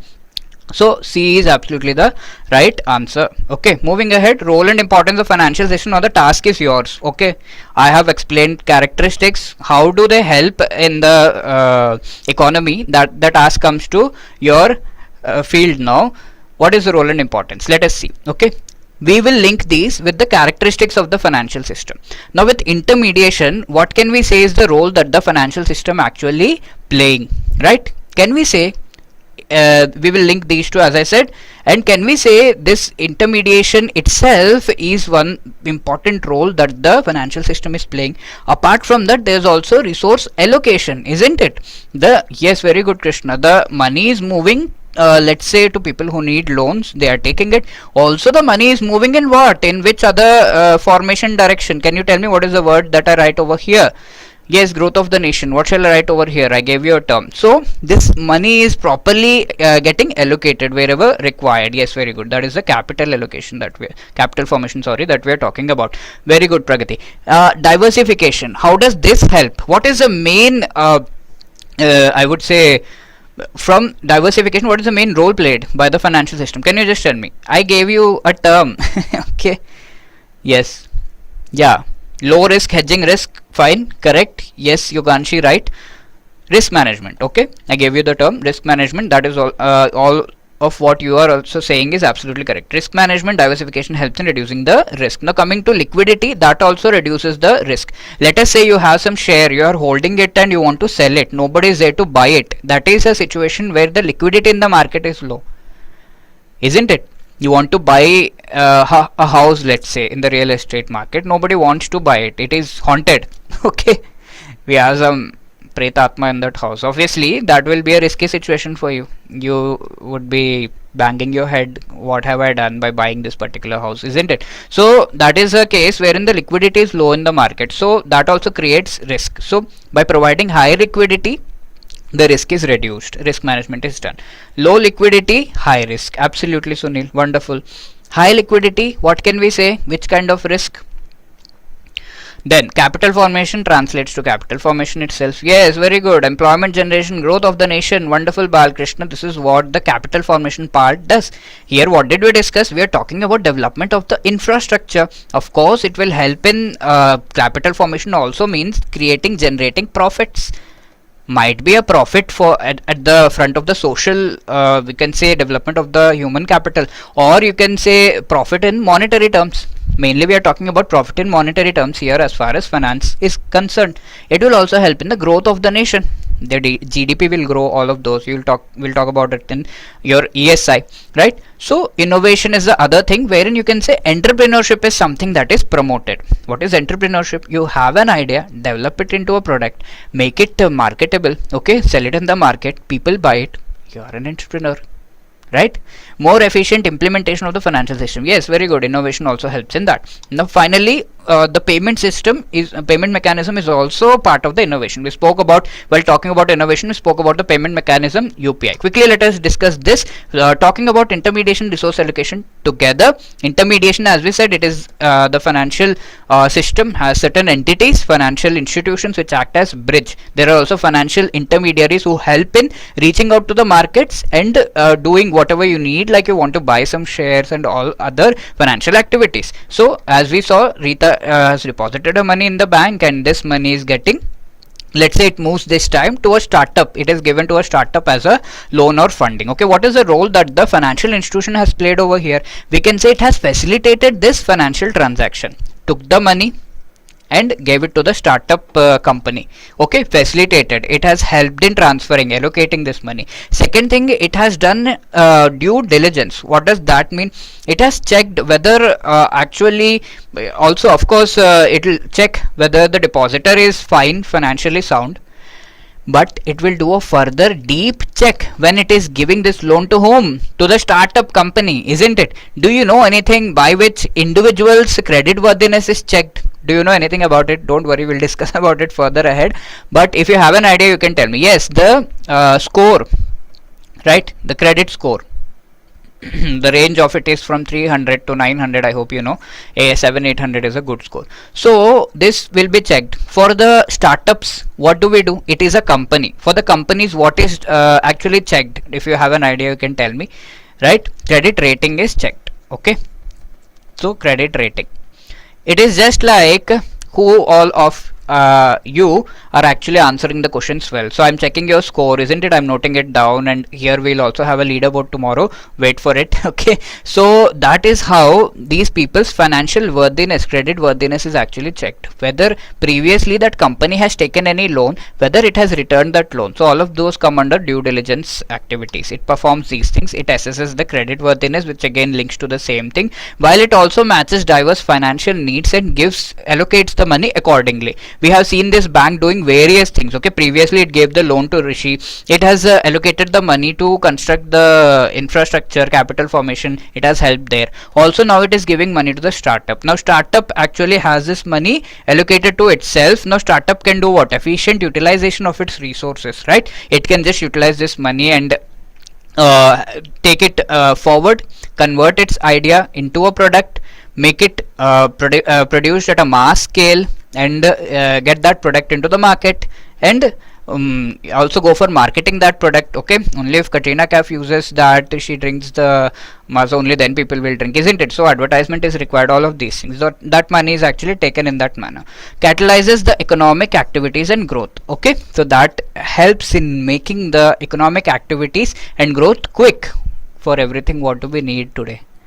Money. Okay, so that money is actually transferred, or you can say allocated properly by these institutions. So the role is played in this man intermediation, resource allocation in a proper manner. Okay, so here Rishi is saying, okay, giving this loan to this particular startup, isn't it risky? Okay, let's see what is the next thing that we have to do. If it is risky, risk has to be managed. How is this risk actually managed? Through certain financial instruments which reduce the risk. For example, you can go for a insurance policy, like if at all this money is deposited, if the bank faces the risk that startup is not returning the money, what will the bank do? It will invoke the insurance policy by DICGC and pay back at least some amount to RITA, isn't it? So insurance is one way.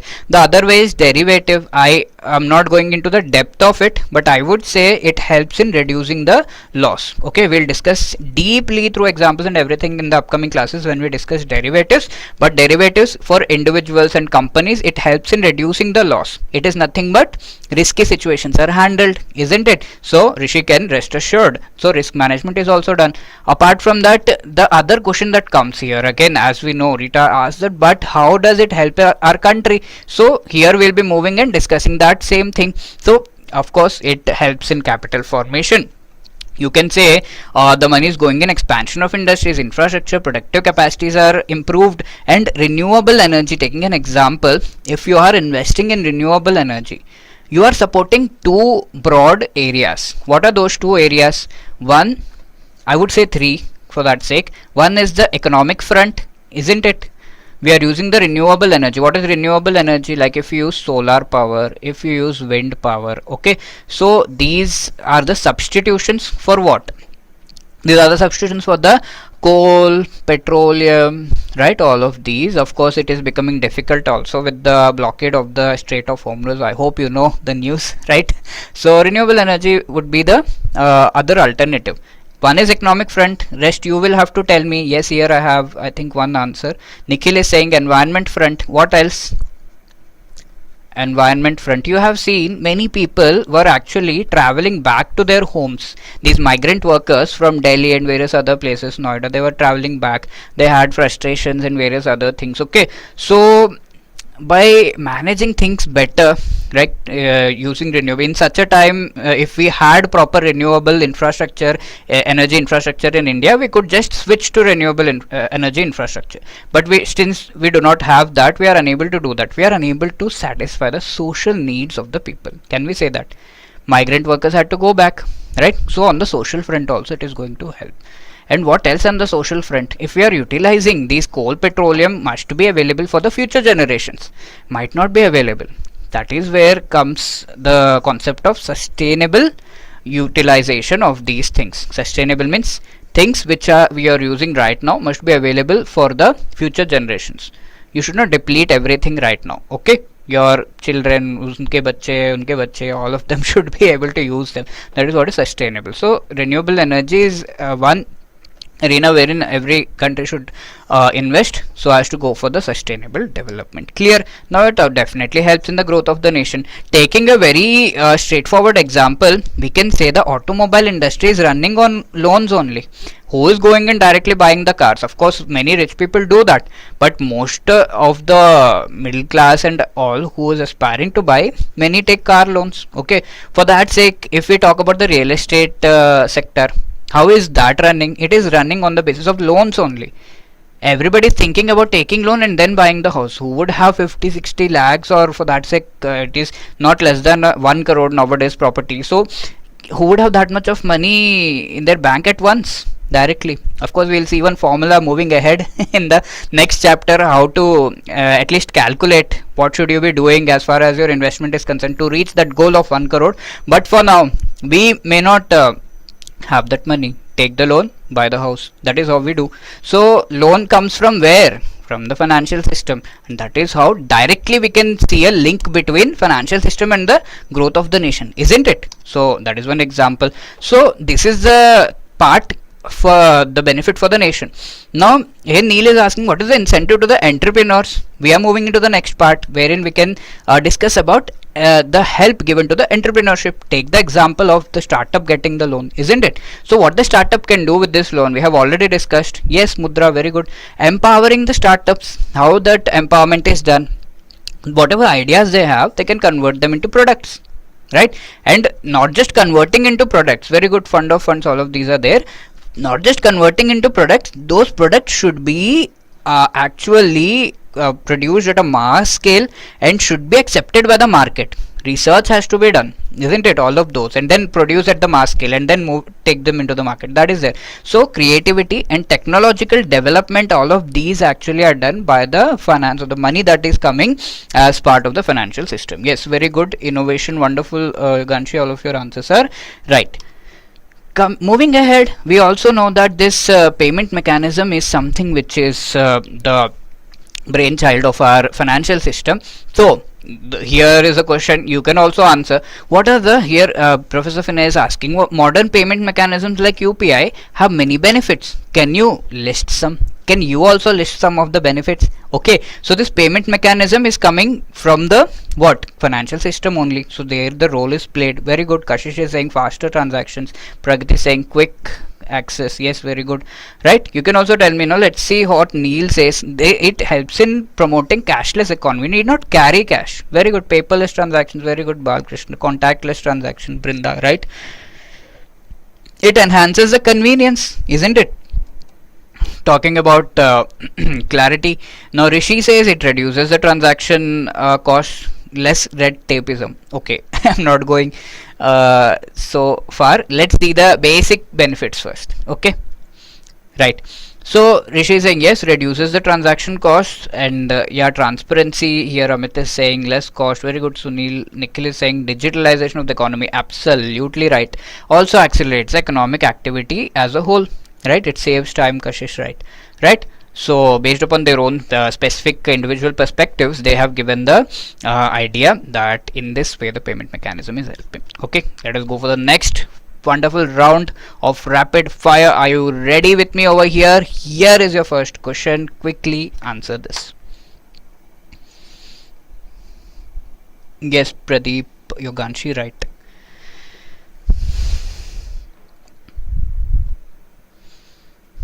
Yes, very good. Resource allocation by the financial system ensures what?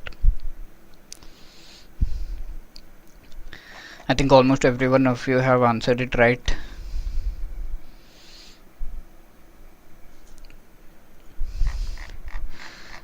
Yes, wonderful. So resource allocation, equal income distribution, is it that? Okay, here Yuganshi, okay, and Pradeep's answer is also right. Others can also please answer over YouTube. For people over YouTube, let me tell you, this is a demo session that you are watching over here of finance. You can be part of the course by clicking the link given in the description, edutap.in. You can visit there, and RBI Grade B. You can be part of the courses. We have the wonderful crash course. You can be part of that and be part of these sessions. Okay, we'll have 2 more demo sessions. So stay tuned, and if you do like, you can be part of the course by clicking the link, visiting our website and enrolling. Right, resource allocation by the financial system ensures equal income distribution. Of course, might be somewhere indirectly it might happen. Okay, just like that. Fund flows lower. I will tell you the reason. Very good question by Ritika. I'll tell you the reason.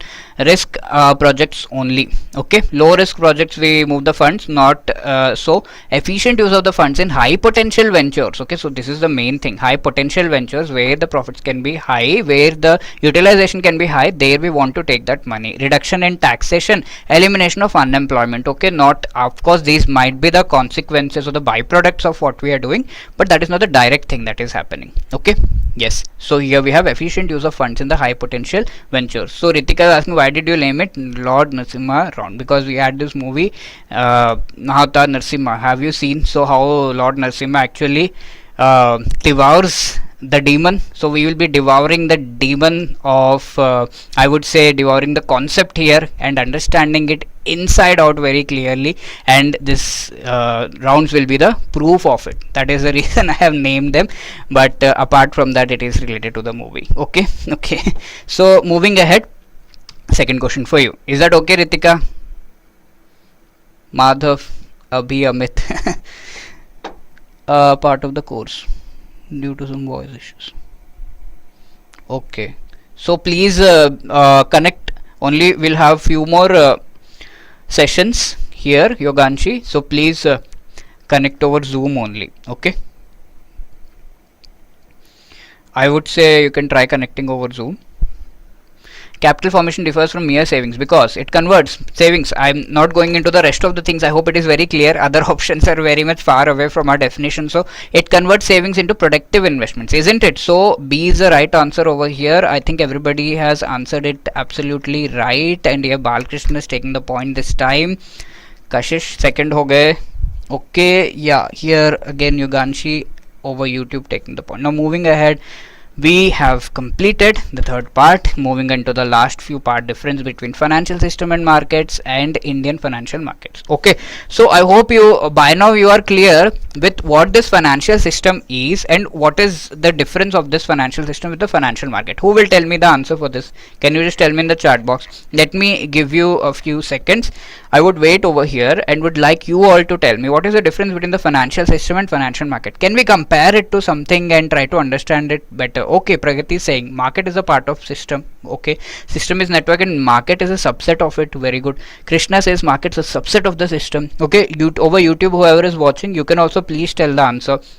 Financial system is a broader term. Swati is saying okay. Others, please answer this, because by now you should get the knack of it. You should be very clear with this thing, right? Financial market is a part of financial system. Kashish is saying others, please let me know the answer. There are so many of you, around 50 people, so you can please let me know the answer. Okay, Yuganshi is saying financial market is a part of the financial system. Okay, all of your answers are absolutely right. Right, so these people are in a place called Nivesh Nagar. So Professor Vinay actually uses an analogy to explain this. He says if Nivesh Nagar is the entire city is the financial system, a part, some part, small region in that Nivesh Nagar is actually can be called as the financial market. So financial market is basically, yes, one of the component, one of the part of the financial system. I hope there is no doubt in that. I don't need to explain it any further. Adarsh is saying market is a subset of the financial system. Absolutely, like we said, capital formation is a part of the flow of funds. We said like that, isn't it? So financial system is actually comprising one component, or financial market is a part of the financial system. Nothing much there. Is a complex, yes, very good. Complex combination of financial institutions, very good, intermediaries, instruments, and financial market is a part of the financial system. Very good, Nikhil. Absolutely. Okay, I hope there is no further requirement of any explanation. Moving to the next part, that is why I asked you. Okay, so that should be clear by now. Moving to the next part, that is Indian financial markets. We'll just trace how did it all begin very quickly. Are you all with me till now? Okay, yes, Yoganshi, Pradeep, your answers are also right. It is just a part of it. Now moving ahead, if we trace the timeline of development of this particular Indian financial system, we discussed the entire financial system. Coming to the Indian part, Indian financial system, traditional financial transactions used to happen. What is happening over here? Can anyone tell me the name of this exchange happening over here? Very good, you know it is the barter system from where we all started. Okay, Rishi, I hope you're getting your answer. Bank of Hindustan 1770 was the first bank established in India. Where was this bank established? Does anyone know? 1770, right before independence. Okay, in the early stage when Britishers were trying to occupy our country. Yeah, it's in Calcutta. So Bank of Hindustan, so that was the main part where Britishers first occupied things. Okay, so Bank of Hindustan was established in Calcutta. Very good. Yes, barter system is right. Yes, correct. Yoganshi, right answer. Pradeep also. BSC, Bombay Stock Exchange, came in 1875. You would be fascinated to know that it was the first stock exchange in the entire Asia at that time. So yes, it was very early that Bombay Stock Exchange was established when 1875. So that is why this stock exchange is given a very high repute as far as the financial system is concerned. Please remember the year also here. Why, sir? Might be a question in the exam. Please remember 1875. Now RBI came in 1935. Already told you. When did this RBI Act come into being? Please tell me in the chat box very quickly. Yes, Act came in 1934. Absolutely. Now moving ahead, there were other institutions that came out of this particular RBI. You must be knowing about the IDBI Bank.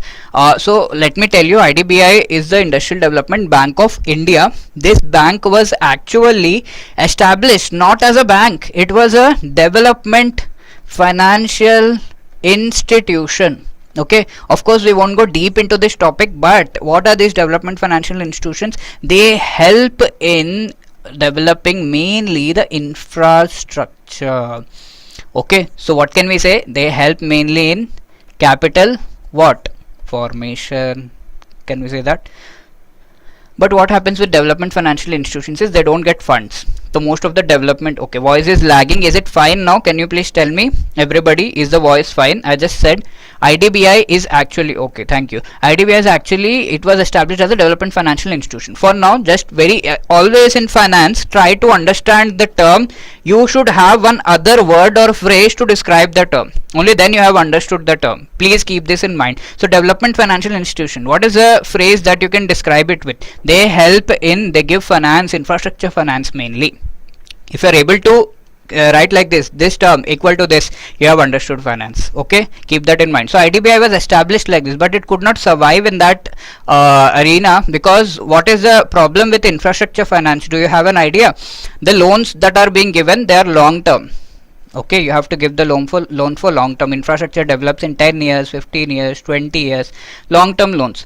But yeah, projects are abandoned, many problems come. So loans are given for the long term. But what happens is the funds that from where the money is coming, that is not proper. The profits that are coming, that are also coming after 10 years, 15 years. How will the institution survive for 10 years? Okay, let's say you have given money to someone, that person is giving back back money to you after 10, 15, 20 years. That is a difficult task. Of course, there should be some help that is provided from the government. Of course, IDBI was established basically with the help of RBI, but it could not survive the wrath of all of these activities. So it was converted into IDBI Bank. Presently, we have only one development financial institution in our country. If you know the name, you can tell me. You will read about it later on, or else I will tell you as we move towards the end of this slide. UTI, anybody knows which sector? UTI, Unit Trust of India. This is related to. This also came up in around 1960s, right? Both of these institutions. UTI is actually related to the mutual funds. This is the first government institution established in the mutual fund sector. Yes, Mitanshu, absolutely right. So the only development financial institution that we have right now is NABFID. Okay, yeah, first mutual fund. NABFID, you will read about it later on. It is a National Bank for Financing Infrastructure and Development. Yes, Madhav, absolutely right. Okay, so anyway, if you don't know these, no problem, but keep in mind IDBI established as a development financial institution. Later on it became a bank. UTI is the first public sector mutual fund, we could say, company. SEBI came in 1988, right? SEBI is the regulator of the securities and exchanges, stock exchanges. Now later on we had certain very important developments in the financial market, that is the development of the commercial paper. Okay, we will talk about something called bonds. For now I said, just remember this like a loan being given. Of course, bond is a much more bigger and wonderful concept, but for now remember it as a loan. And in this loan you are going to get some terms are there with respect to the loan. Okay, so these bonds can be of different kinds, issued by different entities, mainly by the government. Government needs loans, it will do its activities.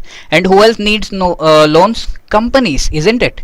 So companies can issue short term as well as long term loans. Okay, bonds can be issued. Short term loans it can take just within 1 year, or long term more than 1 year. Okay, so whenever this company is issuing short term bonds, they are called commercial paper. Okay, don't worry, we'll discuss these things again, but for now, company has taken a loan, government can issue, company can issue these bonds which are like a loan. And if that loan, the tenure is less than or equal to 1 year, that is called a short term. And short term loan being taken by the company with certain terms, that is called commercial paper. For now remember it in this manner. So in 1990 the sector of commercial paper, all of these things also developed in India. National Stock Exchange is a new one which came in 1992. Okay, later on we have derivative sector also developing in the 2000. Derivatives, we have forward, futures, swaps, and we have options. Okay, we'll talk about them. Okay, now IDBI came in 1961. I'm not sure about the UTI, but in 1960s, around that time only, these two also were developed. Mitanshu, is that okay? So this was the whole timeline, I can say, which has been described. So that brings us to the next part, wherein we can discuss about the different markets that we have, different components of the Indian financial system. We discussed the components of the financial system basically. Now we're talking about the different markets which form the part of the Indian financial system. Okay, what all are there in India? We spoke about bonds, so that is in the bond market. Then we also have, whenever you want to buy some, let's say you want to buy some Harley Davidson or iPhone from outside India, what you are required, of course you'll tell some friend, but generally when you have to import, you have to do something. Okay, what is that? You have money in the form of rupees. What you have to do to this money which you have in the form of rupees, convert it into what? Foreign currency, isn't it? Foreign currency, mainly dollars. Okay, so you're converting it, and that falls in which market? Foreign exchange market. Okay, it is called foreign exchange. What? Always there is an exchange. You have to exchange your money and then take that other currency. Yes, absolutely, that's called the forex market.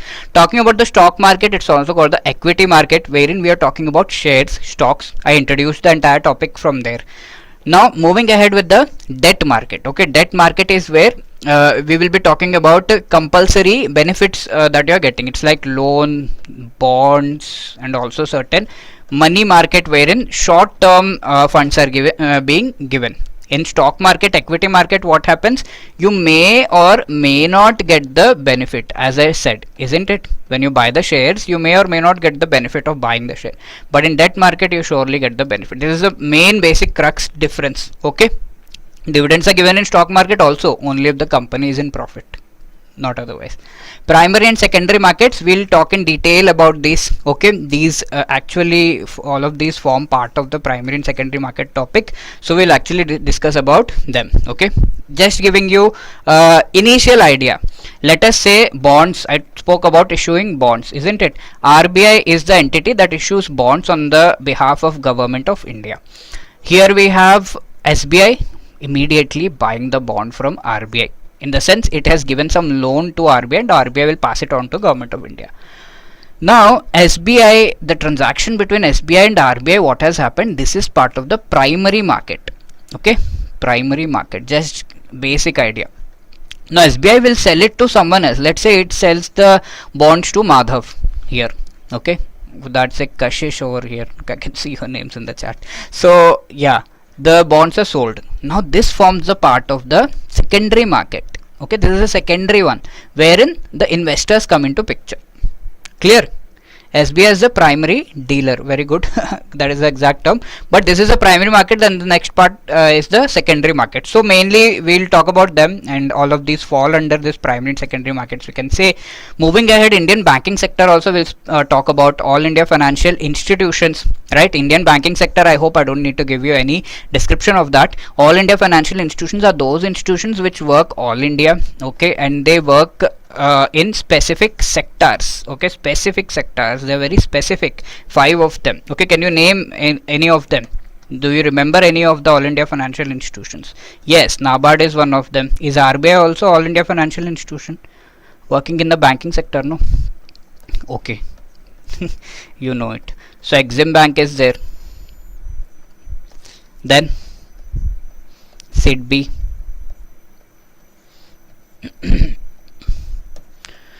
National Housing Board, and the last one and the latest one which came recently is the NABFID. Okay, NABFID in the infrastructure finance sector.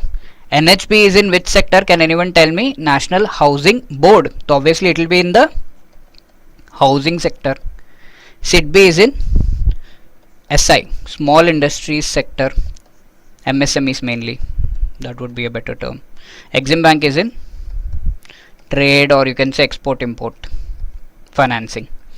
Yes, NABARD, will pick the A over here. What is it? Agriculture and rural development. Art. Okay, so these are all India financial institutions, 5 all India financial institutions. We'll talk about those also. In the non-banking system, consisting of the non-banking financial companies mainly. These are different from the normal financial institutions, because non-banking financial companies, what is the basic difference between banking companies and non-banking financial companies? Okay, that you should know, at least basically. Here, no deposit. No, that is not exactly right. Does anyone know? No loans? Oh, not at all. The NBFCs also do activities like banks. Banks also do activities like banks, obviously. What is the difference between non-banking financial companies and banks? Okay, banks don't give passbook. Okay, right. So I would like to tell you here that banks have been formed as per the Banking Regulation Act. I hope you know 1949 we have the Banking Regulation Act. Yeah, NBFCs, some of them take deposits, so that is not a basic criteria to classify them. I would say some of them do take deposits. Okay, private companies regulated by RBI. Okay, many of them are regulated. Some NBFCs are not even regulated by RBI. The basic difference is they are established as per the Banking Regulation Act, banks, while NBFCs, all of them mainly are established as per the Companies Act. Do you know the year? Latest Companies Act 2013. Okay, mainly they are established as per the Companies Act, so the rules regulations are different for them. That is the basic thing. Activities are same. There comes in the topic of shadow banking. I hope you know, not going deep into it, but yeah, they do activities like banks but not totally regulated by RBI. Okay, so obviously there is a problem, so we'll talk about it. So these are the things that we need to talk about. Quickly moving into the Lord Narasimha rapid fire round. Here is your first question, please answer. Very easy.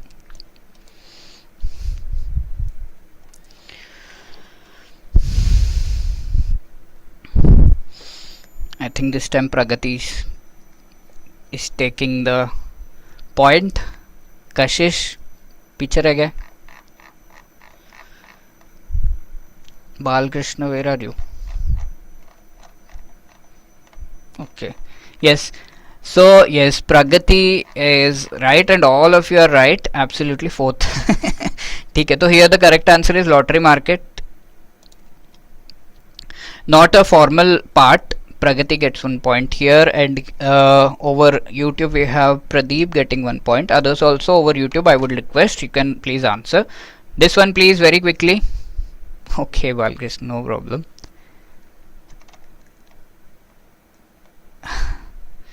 इस बार कशिश ने बाजी मार ली. Okay, so context of the financial market. What can we say about BSE? It was established when? 1875. Very close options, but I hope you know the answer. B, absolutely everybody's answer is absolutely right. No, Yoganshi, you will have to mark one. Kya C or B kya?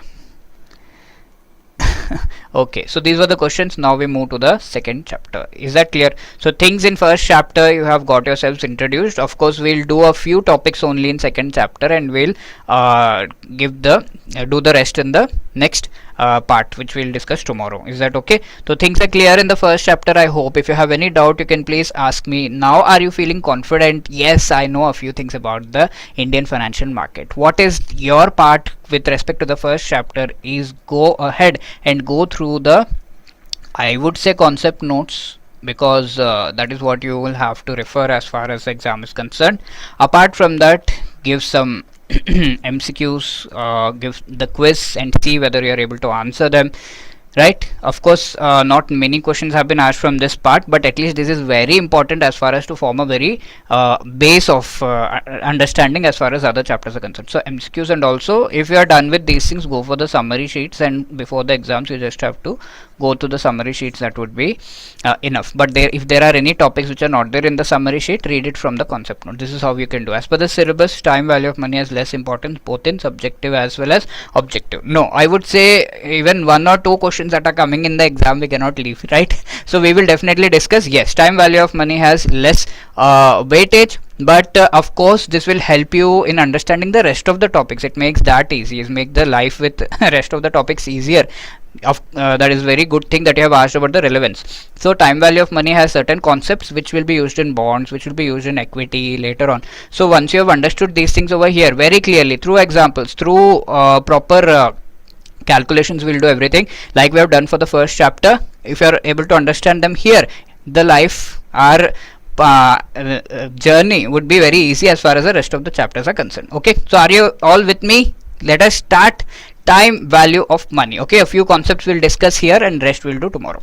So what is our agenda? First of all, whenever we do something, we should know, we should get introduced to the concept very clearly. We should understand what does time value of money means, then move ahead with understanding the techniques of the time value of money. Okay, here is where you will be actually exploring all your limits and trying to see what are the different formula based upon which different calculations are done. Okay, don't get overwhelmed if somebody is not having so much of background of mathematics. I would try to explain it from the basic. Okay, and a few formula you will have to take as it is, because that is deep derivatives, that would be coming from the different parts of mathematics, right, like limits and integrations, all of those. So those we will directly take as such. Okay, ये formula है, ये हमें use करना है, that is what we will do, and some of them we will also see how it has come about. Okay, it will include annuity definitely. Okay,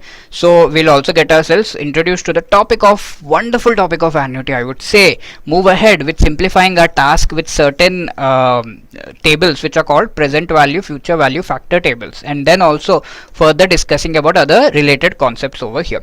First things first, let us get ourselves introduced to the topic of time value of money. Okay, before moving ahead, are you getting any idea when I say time value of money? Are you getting any idea what does this term actually mean? What can it mean? Can you just think and tell me in the chat box? Yes, very good, Yoganshi, thank you. And yeah, others over YouTube, you can also participate. Value of money as per time, very good. Value of money in different periods of time, Swati is saying. Okay, others also can please tell. Valuation of money with passing time, Meghmala is saying. Okay, yes, money is valued in future more than present. Okay, money has time value. I think Yoganshi's answer is straightforward and very appropriate. Value money reduces with time. Okay, see, very good. I would pick the things said by Kashish and Amit over here. Kashish is saying money is valued in future more than present. Okay, we know that at some situations that is right. Amit is saying value of money decreases with time. We know that is also right, isn't it? So we will see both of these in growth of money in definite span. Okay, current money is more valuable than future. Very good, Krishna. Absolutely, invested money worth more than present value. So as I've asked you this question, Vikrant says value of money with respect to inflation in future. Very good, Vikrant. Inflation is the term that I was looking for, and all of you have answered it absolutely right. Money value today has more value than tomorrow is what Pradeep is saying. Absolutely correct. That is also right. So very good. All of your answers are correct. And what we can do over here is classify this term time value of money and understand it in two terms. One thing that you all are telling me is, sir, if we invest the money right now, what will happen? Let me write money presently and money in future. Can I write like this? Let's start with the simple terms. If I invest this money, okay, presently what money do I have? Let's say 10,000, and I know that there is some this money I am investing. What will happen in future? In future, will I have money equivalent to 10,000, less than 10,000, or more than 10,000? For what am I investing this money? Please tell me very quickly in the chat box. Less than 10,000, equal to 10,000, or more than 10,000? Right, what will happen to this money? What do we actually want this money to happen when we are saying that we are investing the money? Okay, grow. Brinda is saying absolutely we want this to grow. How will this money grow? Can you tell me? What will get added up? Let's say it will be 10,500. So what is this 500 over here? Can you just tell me very quickly what is this 500? Very good, that is called interest. So on the slide itself, the basic concepts of the chapter are clear to you. This is the first part wherein money in future is more valuable. Why did it become valuable? Because interest got added over here. Let me ask you another question. If I say money being given, okay, now link this money being given presently. You are getting 10,000 rupees right now, and you are getting 10,000 rupees in future. Which is more valuable for you? Tell me. Very good. Present, isn't it? Current. Presently, we know 10,000 rupees right now. I am having it in my hand. I can use it anywhere. I can invest it. I can do anything. But if I get it in future after 1 year, of course that would be less worth for me in comparison to what money I have now. Sunil is also giving the reason for it is inflation. Isn't it? Are you able to relate with these things?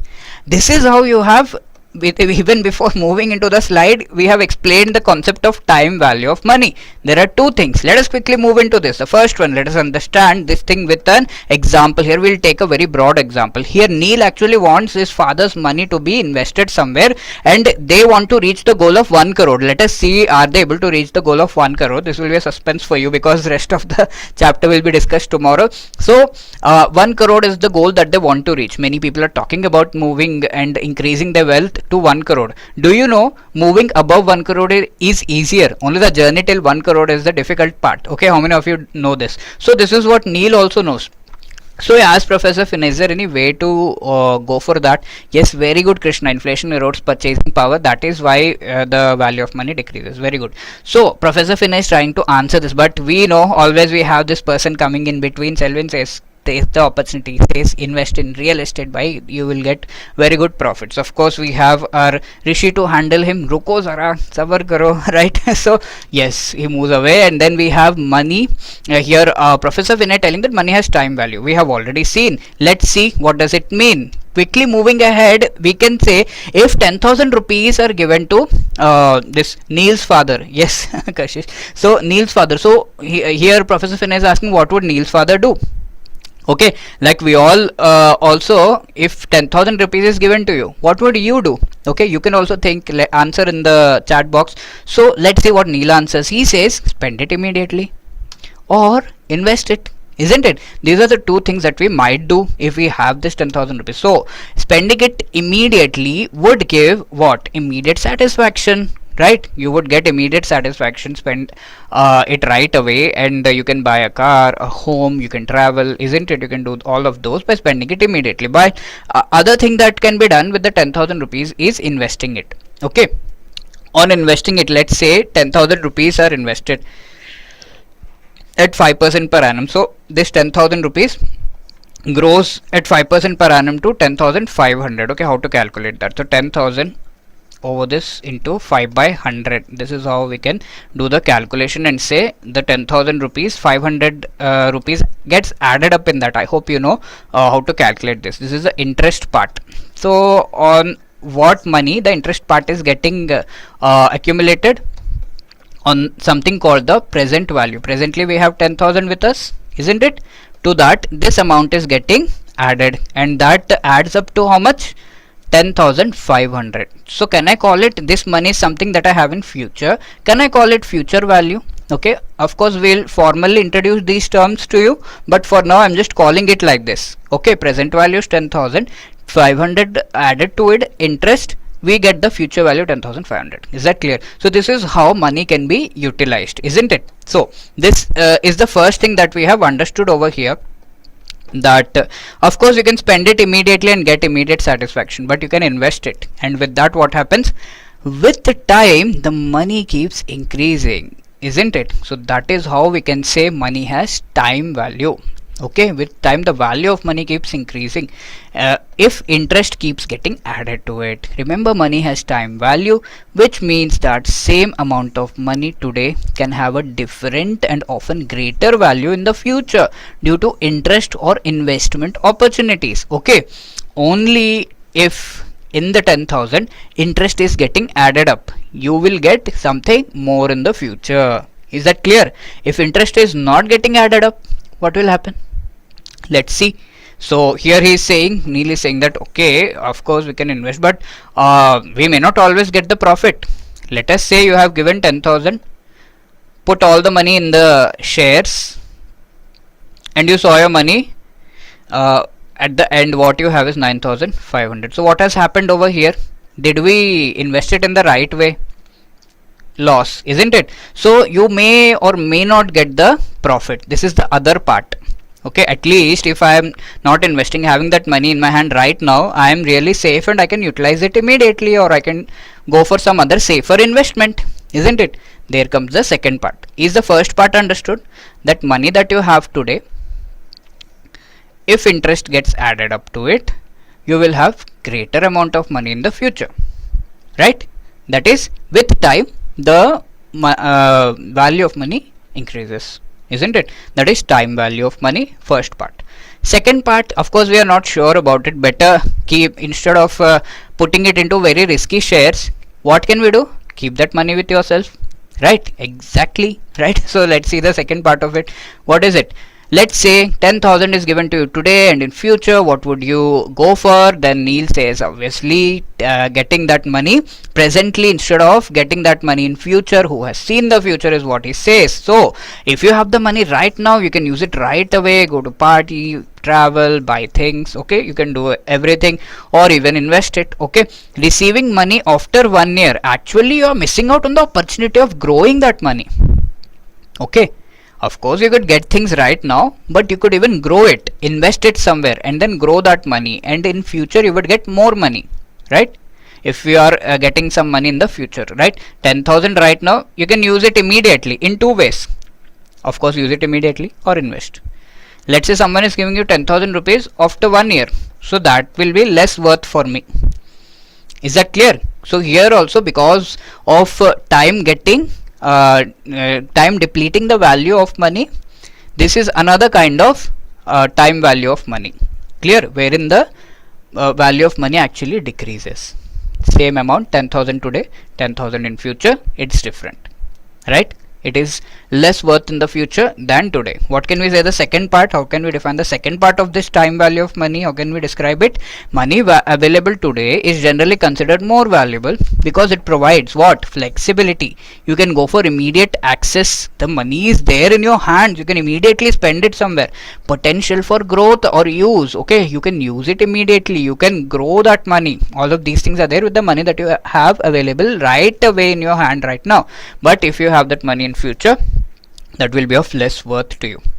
That is also important to understand, right? So here we have Rishi, right? That's simple. So it is also important in the next part to understand, summarize things. If we summarize them, we can say, so now Professor Vinay is questioning, so I would also ask all of you, what are the two things that we have seen with respect to time value of money? Can you just tell me in very quick short phrases, right? What is the first thing that we have seen?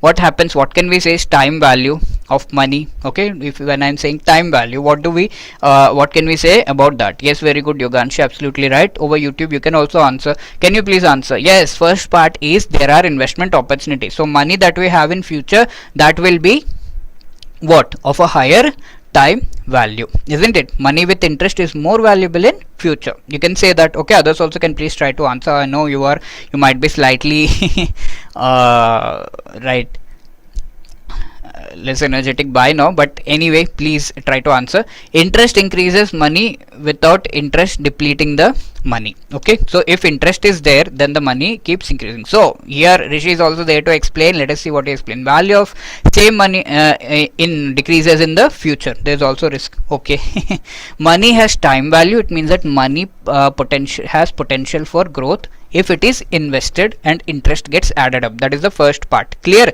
Second part, here we have money which you hold today is more valuable. Clear? Are the two parts, the two things clear over here with respect to the time value of money? Can we say these two statements are clear to you? If it is clear to you, congratulations, you have understood the very basic concept of finance, and here you have very openly, very easily opened the door towards the various big concepts of finance. Okay, so we should also know, here we have said that the value of money decreases. One reason all of you have said is inflation. Are there any other reasons because of which the value of money decreases? Okay, or we can say it is less valuable, less wanting to me in future than now. Are there any other reasons? Okay, we should also explore that. Global instability. Okay, right, those are also are the things. So global instability again leads to inflation, and then same thing. Okay, so there are basically four reasons that we can call out to. Okay, because of which the second part, that money today is more worth in comparison to money in future. So let us see those four things. Increase in purchasing power. Actually, the purchasing power because of inflation decreases, isn't it? Geopolitical tensions. Okay, right. That is also the thing. So here Professor Finay is asking what are the reasons for this time value, considering the second part. Neil, the question is directed to Neil by Rishi, so here Neil is answering this question. As I understand, one thing is that one thing that we can say is because of the investment opportunities, the time value varies, isn't it? This is one thing that you people have already told me. So how does it vary? Does it increase or does it decrease? Because of investment opportunities, does the time value increase or does it decrease? You can tell me in the chat box very quickly. I or D? Please tell me in the chat box very quickly. Yes, very good. Yuganshi has already given investment opportunities as something. Yes, increase, isn't it? Moving ahead, I hope you know this. Money available today is less risky. Okay, money available today is less risky because it is there in my hand. I can utilize it immediately, buy something, invest it somewhere, in comparison to the money that I would get in future. So this is another reason. Now moving to the next part, inflation actually reduces the purchasing power. With 10,000, let us say I'm able to buy some 10 baskets of 4 baskets of fruits over here. In future I will be able to buy with this 10,000, let's say only 3 baskets of fruits. Okay, might be exotic fruits, so costly. Okay, so here we have inflation working, isn't it? The power of purchasing that particular product reduces. So the value of money is also changing and you're able to buy less things in future. Is that clear? Money can also decrease if the investment opportunity is not right. Can clear this doubt, please? Yes, absolutely. If you have invested, as I gave you an example of shares. If you, of course, whenever we talk about investment, we say that you go for correct investments, okay, where you are able to get profit. Of course, if you have gone into shares, it is very uncertain and the money can also decrease. That is there. But simply you have, if you are asking this question, you have understood the concept of time value of money is what I can understand. Okay, so whenever we talk about investment, we speak of getting profit mainly in general. Of course, there are other cases. Rate of interest is low, you can also go for a loss, isn't it? Inflation reduces the purchasing power. I hope it is very clear. Because of inflation, the value of money reduces in future, and also money now is more valuable to me because I have immediate current consumption needs. Okay, you might be wanting to buy a few things. You might be wanting to buy an AC right now, wanting to buy a car and all of this. So you need the money right now. So you are actually thinking about current consumption, isn't it? So can we consider investment opportunities both increase and decrease, or we can consider both increase and decrease. Here generally it is being spoken about investment opportunities which provide profit, they increase the value of money. We are talking about that. Okay, that is why I took you through that example where 10,000 is increasing to 10,500. Is that clear, Mitanshu?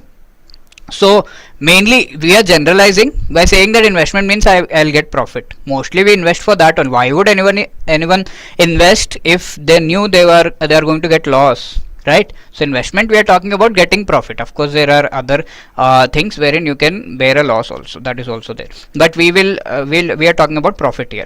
Okay, are these 4 reasons clear? Will you be able to remember? First one, C, investment opportunities, wherein you are investing and the time value of money is increasing. Second, money available today is less risky, so I just want the money right now instead of me wanting the money in future. Third, inflation reduces purchasing power, because of which the time value of money, what does it do with money? Does it increase the time value? Does it decrease the time value? Please tell me in the chat box very quickly. I, D. You can type any of the letters and tell me in the chat box.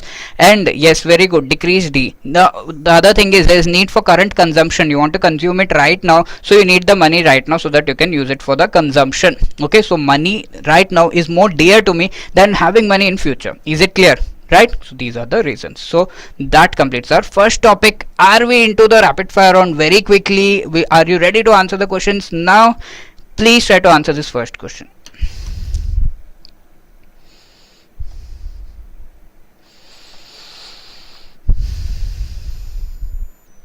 Before the question answer has come. Oh, Balkrishna, I think you have supercomputer in your head. Kashish had a supercomputer, Balkrishna is having it in his head. Okay, yes. So time value of money primarily, yes. Here also I can see Yoganshi and Pradeep's answers. Others also over YouTube you can answer. Time value of money primarily states that, okay, money loses value only due to inflation. Now that is not the only factor. money today is worth more than same amount in future? Absolutely yes. Future money is always more valuable. How can we modify this statement? Can anyone tell me? Money value remains constant over time. That is not right. Money available today is more risky. How can we modify this statement? Can anyone tell me very quickly? And the point for this goes to Balkrishna. Very good. And here the point goes to Yoganshi. Wonderful. Over YouTube. Now, how can we modify this statement? Can anyone quickly tell me? Yes, it is less risky. Firstly, just now we have discussed. Future money is always more valuable. Okay, we cannot say that. That is not for sure. Okay, only if investment is happening, only if interest is getting added, then we can say future money is more valuable. Okay, even if with investment we cannot say always more valuable, as you people said, it can be a wrong investment, isn't it? So B is the right answer here, which is a very proper correct statement. Point goes to Balkrishna and Yoganshi. Moving ahead, inflation impacts TVM. How? Because it increases savings, increases the interest rate, always reduces the purchasing power over time, eliminates uncertainty, increases production. What will be the right answer? Okay, yes, this time the point goes to Kashish. Very good. Here we have Pradeep getting the point. Very good, Pradeep. And yeah, the correct answer is, I hope I have explained it to you very properly, it reduces the purchasing power over time. So C is the right answer. So these were the two things that we had to discuss. Points have been given and everybody's answer is absolutely correct over here. Very good, right? Moving ahead, we will just get ourselves a little introduced to this first topic of techniques of time value of money, and we'll end the session. So now that we have understood what is this time value of money, here I hope you remember there was a basic question asked by Neil. What did he ask? He said, but sir, you did not explain me how my father can actually move to the goal of earning 1 crore, increasing the wealth to 1 crore. What investment and in what way shall I do this? Okay, so Professor Finay was in the process of explaining it. So yeah, let's move closer. That's important. We will do exactly this in the next part. Okay, so techniques of time value of money is something wherein we will be trying to understand this. So here we have our Selvin also coming in between, says invest whenever he sees the opportunities. So of course we have Rishi to handle him, we can move ahead. So here we will be talking about the techniques of the time value of money. Okay, let's go deeper. Yeah, very good. Simple and compound interest are the things that we'll be discussing. But before that, let's just revise what we have already discussed. Okay, so here Rishi is very much excited. He says, I am more interested than Neil. Is there any prerequisite? Anything that I need to understand before moving into all of these things is what he is asking. When you are excited, you are just very clear that, yeah, I should be doing it very properly. And so he is asking for these things. So let's see what Professor Finay has to say. So first we will be talking about present value and future value, and then we'll be moving ahead. Okay, so present value, future value, I hope this concept is very clear to you, right? What was that? 10,000 rupees present money that we have. If what gets added to this money, please tell me in the chat box very quickly what gets added to it. It becomes future value, it becomes 10,500. Yes, interest gets added to it. What is the rate over here? Rate of interest. The rate of interest is 5%. I hope we are delving into the concepts slowly. So what can we say over here? Yes, very good. Here Kashish has given the relationship between present and future value also. So can we say future value? Let me write it like this. 10,500 is nothing but present value 10,000 plus interest 500. Can we say this? Out of this I have derived the formula. What is it? Future value is nothing but present value plus the interest. Okay, for now please remember this. Okay, right? So this is how one thing is already told by Professor Finay to Neil, that you tell your father to invest the money, right? So in that way he can reach this goal of 1 crore. Okay, but is there any way to go faster in this thing? Right? Is there any way to move ahead faster? So yes, here our Neil says, if I invest the interest amount again to gain further interest. Okay, what has been done? 10,000 has been invested, 500 rupees interest has been obtained over here, and next time if we invest it in the second year, again we are investing 10,000 and we are getting 10,500. In the 2 years, what is the total interest that we have got over here? Can you just tell me? Okay, 10,000, 10,000 invested, what we have got 10,000 and 10,500 coming out. Okay, in 2 years, what is the total interest amount that we have got? If I just add these, okay, principal, what you have, present value that you have invested is 20,000, but what finally you have got is 20,000 plus this 500, so that is 21,000, isn't it? Can I say that in 2 years what have you done? 10,000 first year, 10,000 second year, 500 added in the first year, 500 added in the second year. What you have got at the end is 21,000. Here you just got 20,000. So in total we can say we have got a we can say the interest profit out of it is 1,000 rupees. Okay, how 1,025? I think it is 1,000. Is it clear? Simple. Same thing I have done in the second year also. I am not doing anything new.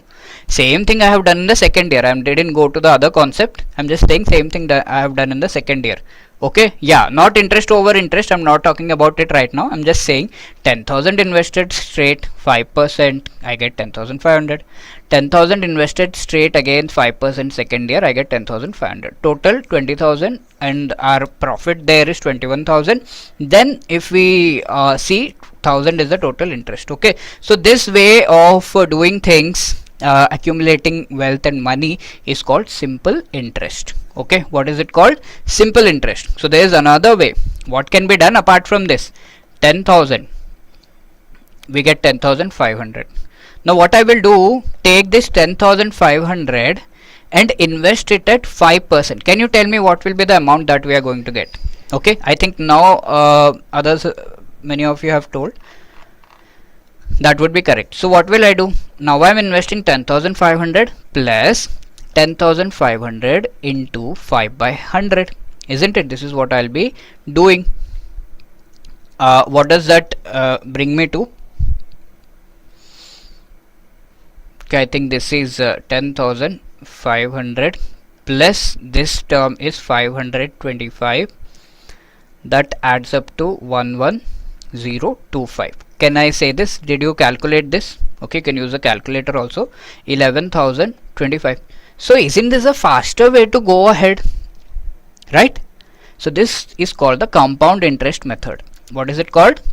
Compound interest method. So we can say, so of course here are this is a very smart move, right? So everybody is appreciating. So here we have interest, which is of two types, simple interest and the other type is the compound interest. Now can you tell me, out of both of these, where did we see that the interest accumulation was more? What can you say? Is it in the simple interest or the compound interest? We have very clearly used the formula and understood that the accumulation will be more in the compound interest. Okay, so this is our second part to discuss, second thing. So there is a faster way. Yes, of course. So that is a compound interest. So we are moving into a faster way to deal with this. So simple interest, then compound interest, right? So simple interest, the basic formula that I would want to give in front of you. We will discuss the further things tomorrow, but for now I am giving the simple interest basic formula and the compound interest, for that the basic formula how to calculate. Now let me just do this. 10,000 invested at 5%, we are going to get 10,500, isn't it? Let me just calculate the interest over here. I want to calculate the interest. 10,000 invested at 5% will be 500, isn't it? How? 10,000, 5% we can write it as into 5 by 100. That comes out to be 500. This is what I have done in the first year. Second year what I have done, 10,000 and then that same 5%, it gives me another 500 extra. Okay. Third year what I have done, 10,000 and that same 5%, it gives me 500 extra. Okay, in that way. So what is happening? I am not investing again and again. That 10,000 in the first year, it is giving me 500. Same 10,000, it is still there with the bank. In the second year also it is going to give me 500. Third year also it is going to give me 500, like that. Okay, here let's change that rate percent. If I take it as 10%, because the example is on that, very quickly. So what will be 10,000? In the first year, how much interest is it giving to me? What can I say? It is 1,000. 10,000 in the second year, how much interest it is giving to me? It is again 1,000. And third year also, it is 1,000. Okay. So if I add up all of this, how much am I getting the total interest to be? Okay, the same 10,000 is being getting interest is generated over it in 3 years. So how much total interest is getting generated over here? 3,000. Okay, so instead of doing this 10,000 into 10 by 100, can I write it as, to get the total interest, 10,000 into 10 by 100 into 3? Can I just simply do this? Okay, how many of you agree with this? Can I simply do this? 10,000 into 10 by 100 first year, 10,000 into 10 by 100 second year, 10,000 into 10 by 100 third year.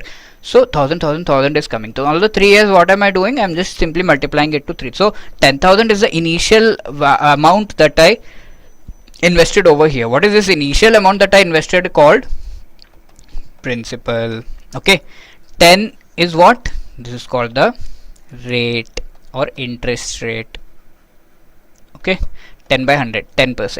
And what is this 3 over here? This is the time period, 3 years. This is called the time period. Sometimes it is also called SIPTR by 100. Okay, so you just multiply P into T into R, or you can say P into R into T, whatever, by 100. Simply multiply this to get the simple interest. That is how the simple interest formula comes into being.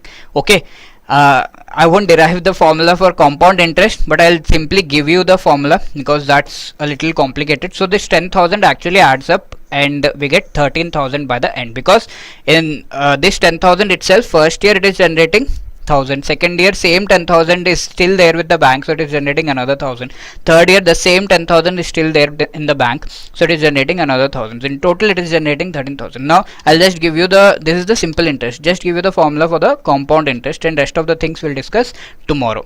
Formula for compound interest to calculate the final amount. Okay, what is that formula? Amount is equal to whatever is the principal into 1 plus r whole to the power of t. Okay, so if we place this thing, what we will do is quickly try to calculate it on our own, and then we will substitute things over here. So 10,000, 10 by 100. What am I going to get over here? What will be the final interest that I am going to get? 1,000. What is the amount? Amount in the sense, after 1 year, how much money has accumulated? What principal I have given, that along with what interest is accumulated on that, all of that add up to make the amount, isn't it? So how much will be the amount? 10,000 was the principal and 1,000 was the interest that is accumulated over here. So 11,000 for the first year. Now what I am doing in compound interest is I am taking this 11,000 and reinvesting it. Okay, can you just tell me 11,000 into 10 by 100, what does that interest on that, how much is that? 1100. What is the amount? Please tell me. No, amount correctly. What you will have to do, principal and interest. This time you will have to add this principal and add the interest on that and tell me the right answer. Yes, 12,100. I hope you are able to follow. Is there anyone who is unable to follow? Now what am I doing? Second year's interest also I am investing in the same manner, and what would that come out to be? Tell me, what is the interest? I hope everybody is following. If there is any doubt, anybody you can ask me. Just simple calculations. Cancel out these zeros. 121 into 10 is 1210. Add 1210, 12100 and 1210. Add them. How much are you getting?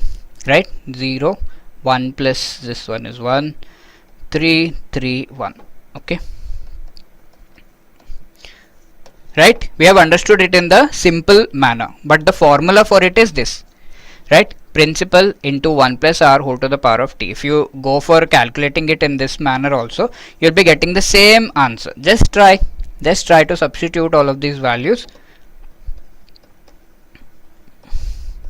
1 plus r. Okay, here r, you should be very careful. R you will have to write it in this manner. 10%, which is nothing but 10 by 100. Okay, you will have to write it in this manner. So 10 by 100, can we write it in decimal as 0.1? I hope you know that, 0.1. All of this raised to 3. Okay, so what is that? 10,000 into 1.1. Okay, 1 plus 0.1 is 1.1 raised to 3. What does that come out to be? 10,000. I hope you can visualize it is 1.33 1, and multiplying this to 10,000 we get 13,310. It is the same thing as this. Proven. This formula is right. Okay, so yeah, I'm not going into the derivation, but I've proven that it is right. Is that enough for you? So what are we noticing over here? Can you notice something? This is a, yeah, time more than 5. I'm not sure about it. I think we use the same formula, but I will just find out and tell you. So here what we can see, essential part is that compound interest is actually giving you more amount, right? It is actually amounting to a higher interest being generated. Interest on interest in compound interest, this process is called compounding. Okay, we'll discuss it ahead. So this summarizes this particular part. Is that clear to everyone that interest earned by compound interest is greater in comparison to the interest earned by simple interest? Is it clear? More returns, a faster way to reach the goal of 1 crore. Okay, and the episode continues for tomorrow, wherein we will see how is there any faster way to reach this goal of 1 crore. And if you did like the session, you can go ahead and give your feedback at edutap.co.in. Let me tell you my name again. My name is Surinder Singh. We'll continue the rest of the thing. Okay, suspense for you. Did we reach at 1 crore or not? We will see that tomorrow. Okay, I would not advise gambling, but there are safer ways also. Let's see the safer way to reach 1 crore, right? So what you all have to do, if you have 1 more minute, you can please go over, reach out to your mail, and you can drop a mail. How did you feel this class was?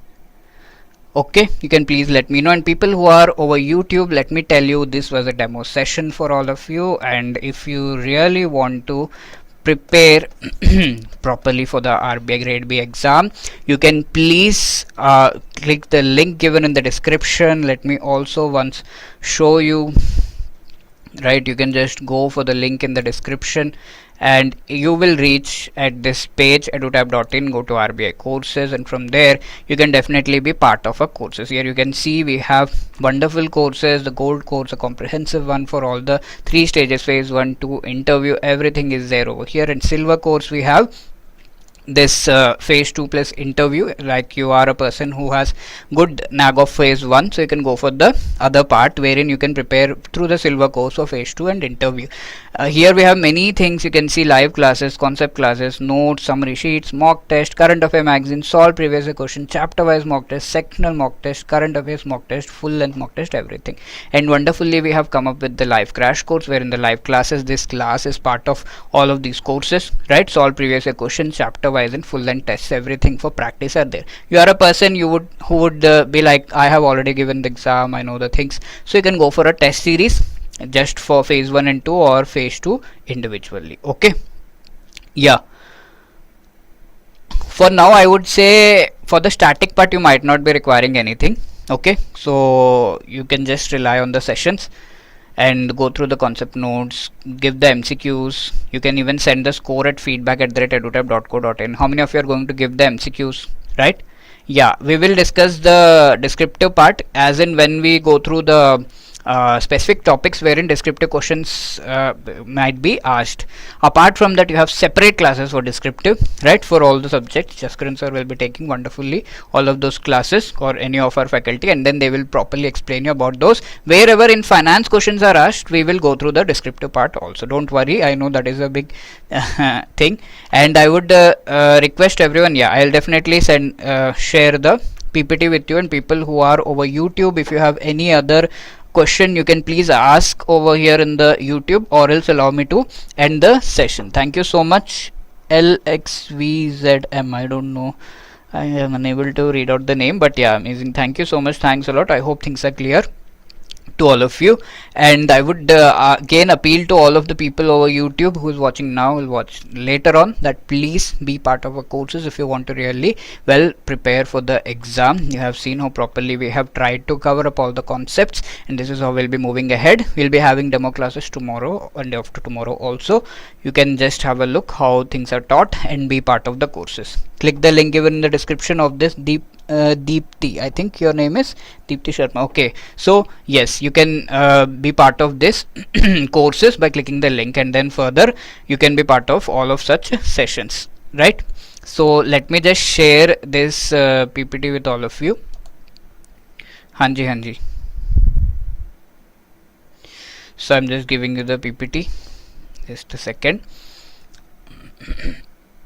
No, we will try to cover up quick. Today we also did the orientation, right, with respect to finance. So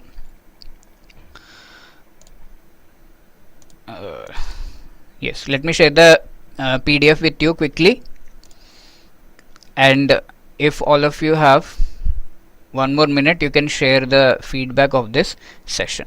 Okay, so I think over YouTube there are no more doubts. Once again, I would like to tell you can join by clicking the link given in the description, right? And just give me a second, I'm sharing the PPT with you. So there are more things to do. We'll do rest tomorrow,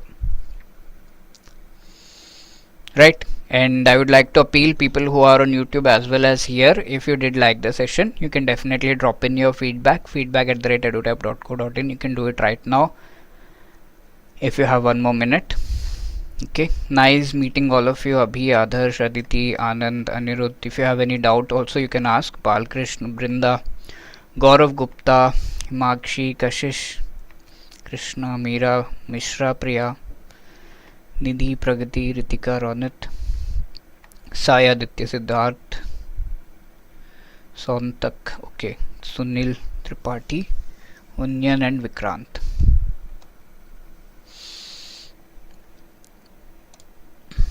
Okay, you need without annotation.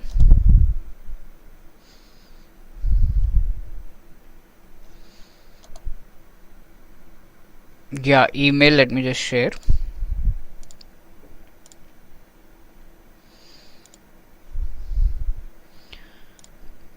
So the email ID is feedback@edutap.co.in. My name is Surinder. You can share over here. Okay. Yeah, I have shared with the annotation only. I think you can check and tell me. Okay. Yeah, Siddharth, if you feel the session was good, you can please let us know. Feedback@edutap.co.in. And everyone, this is the mail ID. Thank you so much. Okay, fine. My name is Surinder Singh again. So let's meet tomorrow. For today's chapter session we will only focus on objective. Yeah, for these chapters mostly objective questions only have been asked. Less questions I would say have been asked. Mainly questions from annuities have been asked. So we built a base today. From tomorrow we'll move into the main part. Apart from that, wherever descriptive questions are asked, we'll discuss them. Okay, Aditi? Okay, yeah.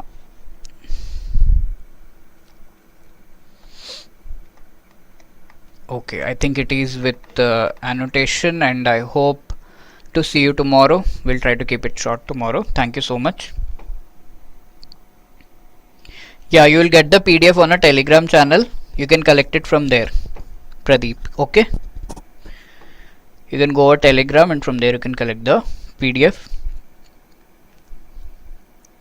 right? Okay, let's meet tomorrow. Thank you so much. Take care.